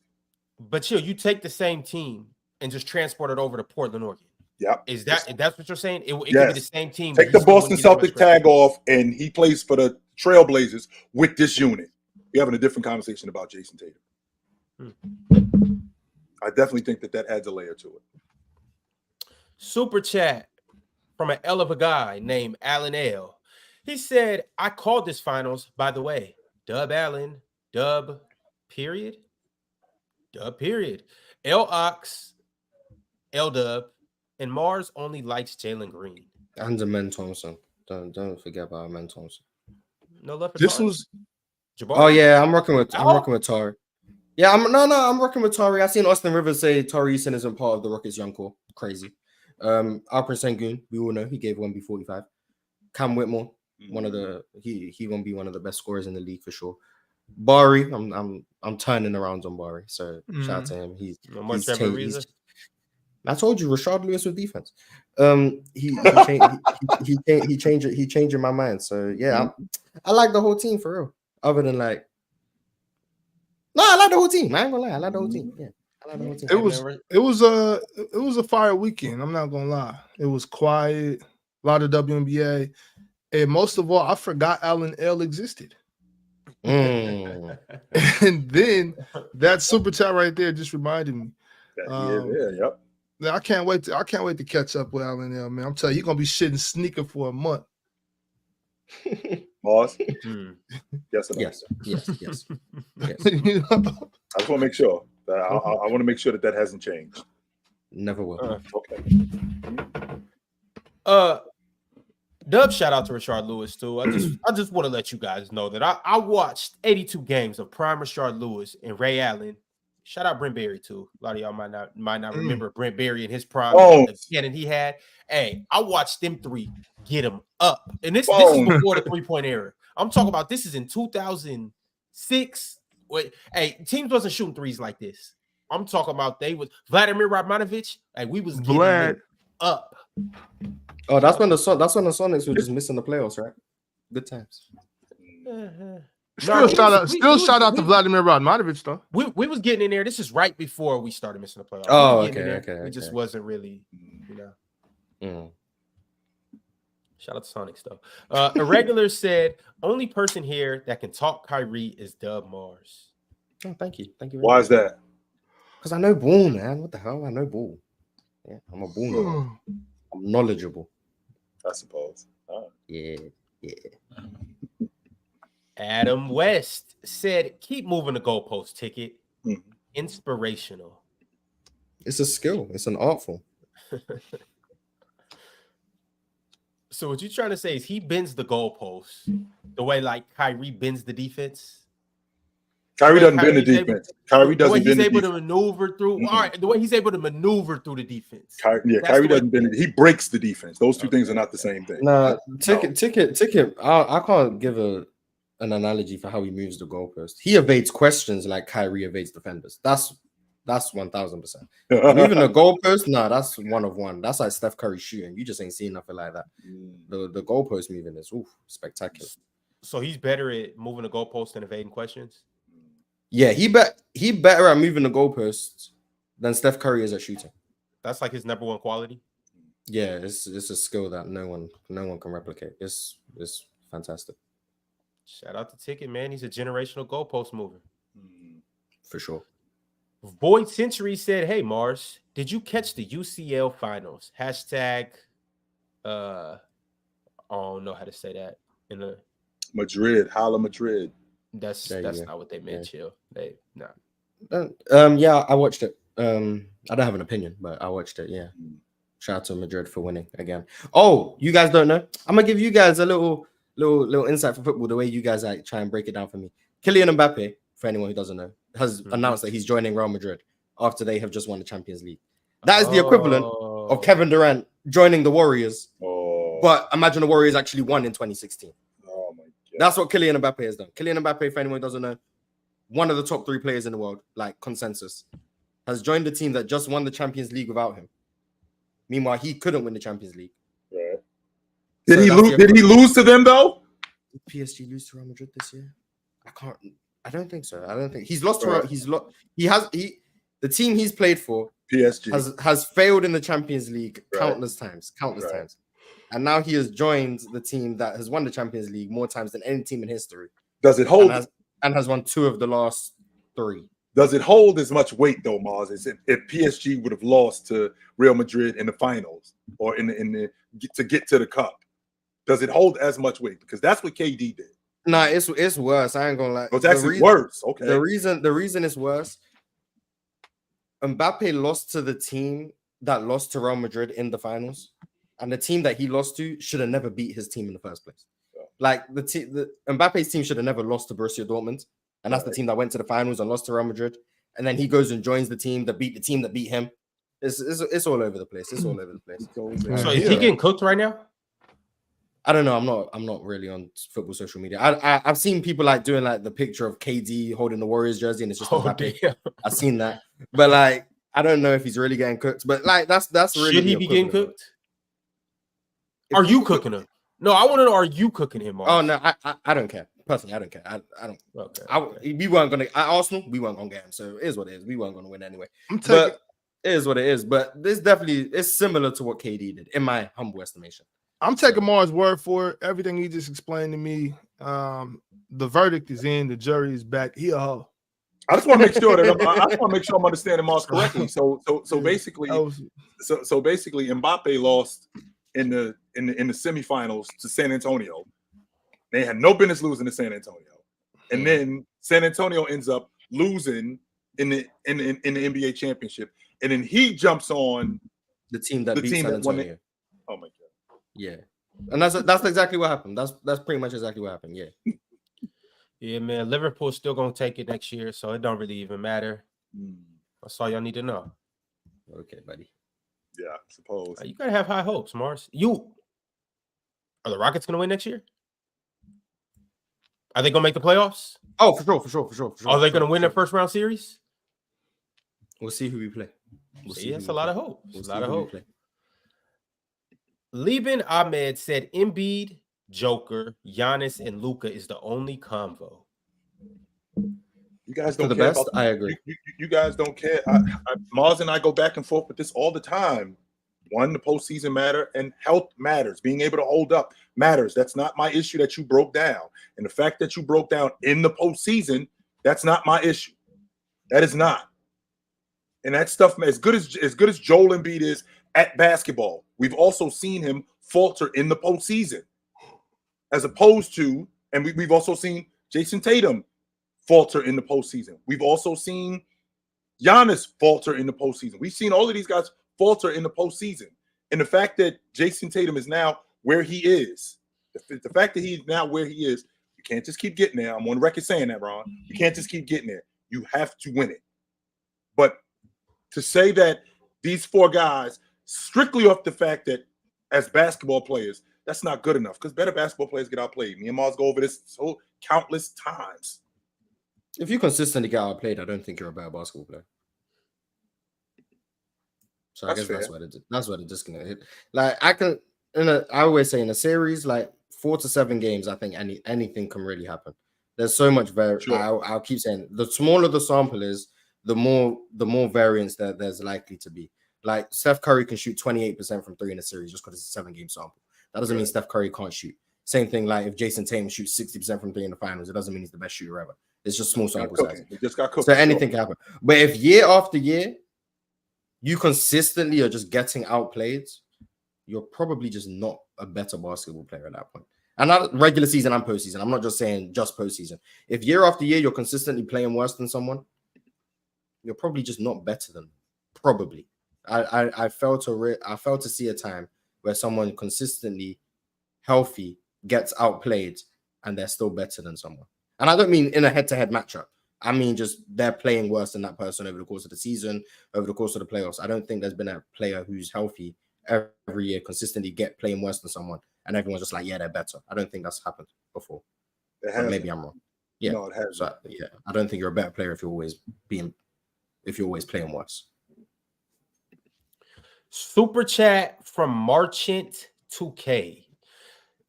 This person said, "What's the narrative if Brown wins MVP over Tatum?" What is the narrative? What's the narrative if Tatum was the MVP? Can we ask? It's not what's the narrative. It's what's the truth. Yeah, what's the truth? If Jaylen Brown wins the Larry Bird Award, right, then wins the Finals MVP, Bill Russell if he wins the Larry Bird and the Bill Russell Award in the Celtics jersey, what's the truth? Damn the narrative. He's the best player. He's the best player on that team. Okay, nice. Shout out to Jaylen Brown, but he's really good. Like that's what it is. I don't like the narrative is going to be Jayson Tatum got carried. Like that's the narrative. It's not even going to be praising Jaylen Brown. It's just going to be slandering Jayson Tatum. That's the narrative. So I guess that's the answer you wanted. But the truth will be Jaylen Brown is really good at basketball, and that's the truth. Win or lose the Finals MVP. Jayson Tatum can win the Finals MVP. The truth will still be Jaylen Brown is really really good. That's the truth. Right. And I've been lower on Jaylen Brown than basically everyone up here. I still don't hold him in as high regard as Ox does, but he is really good. And I think the way they use him in Boston emphasizes his strengths better than I think any situation in the league. And when his strengths are emphasized, he's borderline unstoppable. And I think he deserves all the credit in the world for that, because you can't just be put in a system and be great. You have to be great for the system to benefit you. And Jaylen Brown is great. I just think he has a higher floor. I guess is what it is. I think his floor is just higher than Jayson. What does that mean? Because Jaylen Brown doesn't take 12 threes a game, he's likely not going to play as terribly as Jayson Tatum. Well, and it's not even about how many threes he shoots. It's just about like at the very what's the bare minimum I'm going to get from these guys. At the bare minimum, I feel like Jaylen Brown just produces more. Now, is his ceiling as high as Jayson Tatum's? Probably not. I think when Jayson Tatum really gets going, the shot is falling, and he's just really in the groove. Right. I think he's a step ahead of Jaylen. I think he is a step ahead of Jaylen. But it's like Before we step on the floor, you feel like before we put the uniform on and step on the floor, before these two guys get on the floor, this is what I'm going to get out of Jaylen Brown. I feel like I'm going to get more out of Jaylen Brown than I am out of Jayson Tatum before we even start. I think that's the insurance side of it. You know what I'm saying? The reinsurance part is like, I'm positive Jalen's not going to let me down tonight. You know what I'm saying? Now he might not go for 37 and 7 or whatever, but I know he's going to play excellent defense. He's going to give us a minimal 15, 18. He's going to run the fast breaks. You know what I'm saying? He's going to fill the lanes. He's going to mix it up. He's going to do all the intangible things. You know what I'm saying? And he's going to continuously compete. He's not going to fall asleep. Whereas I've seen Jayson Tatum fall asleep. I've seen Jayson Tatum not only fall asleep, I've seen him have silver dollar eyes. Whereas Jaylen Brown, I think he's just going to be more relentlessly attacking. He's not going to sit. He's not going to give up. I think he just got more heart than Jayson too. And I know we can't measure heart. And I know people hate when we get into these type of talks, but I do. No, it's basketball. This is basketball. You know what I'm saying? This is basketball, and I think he's a savage out there. I do. When you say the silver dollar eyes, what that sounds to me like Jayson Tatum in the past. That's number one. Number two, so this is why we have to consider when we're talking about the best player on the planet, we got to consider everything in totality, not just what you're doing right now. We got to consider everything. That's number one. Number two, when you talk about him disappear, I watched Jayson Tatum last season when they played the Knicks in the middle of the season. He went for 26 in the first half. I forgot he was on the floor in the third quarter. The entire third quarter, I actually forgot that he was on the floor. So that's happened with Jaylen Brown plenty of times. I just gave you one example, but I have seen that. The idea that Jaylen Brown can't be that doesn't make sense to me off the strength that I've seen him do that. Now, Jayson Tatum, on the other hand, I've also seen him do that, which would explain why this season in these NBA finals, I can't see the same guy that I saw in 2022. Right. I can't see that same guy, because if I see that same guy, that means that I can't defend it. Right. Let me ask you, though, Chill, on this night in New York that you're talking about with Jaylen Brown, in that second half, what was he doing on the defensive end? He wasn't doing much. He wasn't. It wasn't like. Don't get me wrong. It wasn't like they all were doing a lot. The point is that I had forgotten that he was out there. Gotcha. And I shouldn't. And the same thing has happened from time to time, even this season with Jayson Tatum. There's times when I forgot he was on the floor. Yeah. Where he's not involved in the action at all. Not involved in any of the action on the offensive or defensive end, where he's shying away from the ball, or he's not accepting matchups on the defensive end. He's not getting on the glass. So with that being said, I just can't see the same guy this season that I saw 2 years ago. I can't see that dude, because it's going to be hard to defend. Yo, Big Ox, my man. What? It sounds like you agree with my logic. What's your logic? Yeah, Jayson Tatum's floor is Tobias Harris. And his ceiling is Kevin Durant. Tobias Harris is valid. It sounds like you're saying what I'm saying. Well, I mean, Ron, you know what you're saying, Ron, isn't as crazy as it sounds, but I don't know if I'm gonna get with you on this one, bro. I think I'm a we don't gotta go down this road. But it sounds like we're agreeing to agree. It's not as crazy as it sounds, though. You know what I'm saying? Like, Reggie the Tree said, "Hey guys, little fun. Start bench, cut the best version of them. You got Penny, Kyrie, Derrick Rose, and Brandon Roy. Stay encouraged, fellas. Appreciate you for sitting this through, Reggie. Penny's starting. Yes, he better than all these. And I might have to do the Ox adage of play Penny all 48. But he doesn't come off the floor, Mars. He does not. Start Penny. What? He does not come off the floor.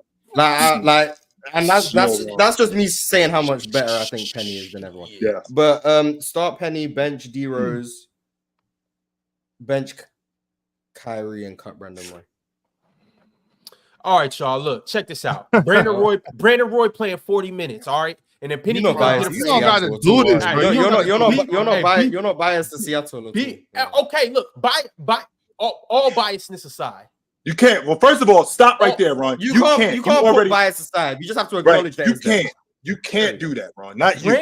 Brandon Roy. I have a bias towards Penny. Like, we just have to acknowledge I have the bias. Penny's my favorite player. Valid. Well, good. However, Actually, Brandon Roy is my favorite player. There you go. Oh, He's there number you two. There you go. Now that I think about Right. it, you know what? There you go. You know what? Right. Just start Penny and Brandon Roy at the 1 and 2. There you go. Easy. I like that. Easy. Ox, chill. How you guys feel about this? Basically, what Miles said. I'm gonna roll with that. I think Penny's the best Couldn't player. be Roy. Yeah. I'd consider Kyrie and Brandon Roy. And I love Brandon. This my thing, Ron. No, y'all forgot. Y'all clearly got amnesia. So who you Well, cutting? hold on, Ron. Ron, who you cutting? D Rose gotta go. D Rose? D Rose gotta go. No way. I'm not cutting Kyrie. D Rose gotta go. Hey, Derrick Rose? No way. Gotta go. Mm-mm. Hey, D Rose. At his best. You gotta bounce. At his best, and at Brandon Roy at his best. There's no way, Ron. You are one guy standing on the sideline. I'm not even sure Brandon Roy would take him over Derrick Rose at his best. Are you guys kidding? Do you remember Brandon Roy? No, you about to say it right the first time, Mark. You about to say, do you remember Derrick Rose? No. Yes. You guys you about to say it right the first time. We all remember Derrick Rose. It was an amazing MVP season. All of that, this, that, and the third. But that's solely what we're talking about. The best of them. Mm-hmm. The best of Brandon Roy was incredible. I'm willing to have the conversation with Kyrie and Brandon Roy. Y'all don't remember 06 B Roy. Y'all don't remember 07. I think Penny should be unanimously number one. Maybe everybody just don't feel about this the same way about B Roy as you. That's okay. We've been dealing with that all day. This is my thing. I'm not cutting or benching or doing nothing. I'm asking Penny, who do you want to come in for you when we're up 20? All right, look, Penny, you're starting, and you can choose between these three. When we're up 20, you come out, and one of these brothers come in. You pick your backup. Which one you want? I don't care. We're all on the same page of starting Penny. That's a good sign. Yeah. Penny and I'm fine to have the conversation between B Roy and Kyrie. I'm fine to have that conversation. I think there's you an guys argument. Do know B Roy was better. Derrick than Rose right? is, as a scorer, clears Derrick Rose. Scores on all three levels. D Rose not. Now that boy get to the rack. And his mid-range was okay. Yeah. B Roy could shoot. B Roy a better scorer. Yeah. Okay. And his playmaking was all right too. And I'm gonna say he was a better defender too. I'm saying y'all. All right, y'all. Are you really? Was you really moved by Brandon Roy's defense? It was better than Derrick Rose's. Was you moved? I wasn't moved by Derrick Rose's defense. No, that's fine. Was you moved by Brandon Royce? Brandon Roy was he was an average defender. Brandon Roy was he went to that ticket school, Morris. Evading the question. I'm telling you guys, he was not a terrible defender. I didn't say he was. I just asked if he was moved. Just like Derrick Rose. Just like Derrick Rose wasn't a terrible defender, but I'll give you the scoring, Ron. 100%. I'll give you the scoring. He was a better. He was a better transition player than Brandon Roy. Okay. He was a better finisher than Brandon Roy. The defense, I'm gonna give the defense to Derrick Rose. I'm not gonna give it to him by a mile, but I'm gonna give him I'm definitely gonna give him the defense. He was a better distributor than Brandon Roy. I think he was a better playmaker than Brandon Roy. I'll give you the scoring. That's as far as I'm gonna go. At his best, I don't think so. I don't want to cut any of them. I ain't gonna lie. For real.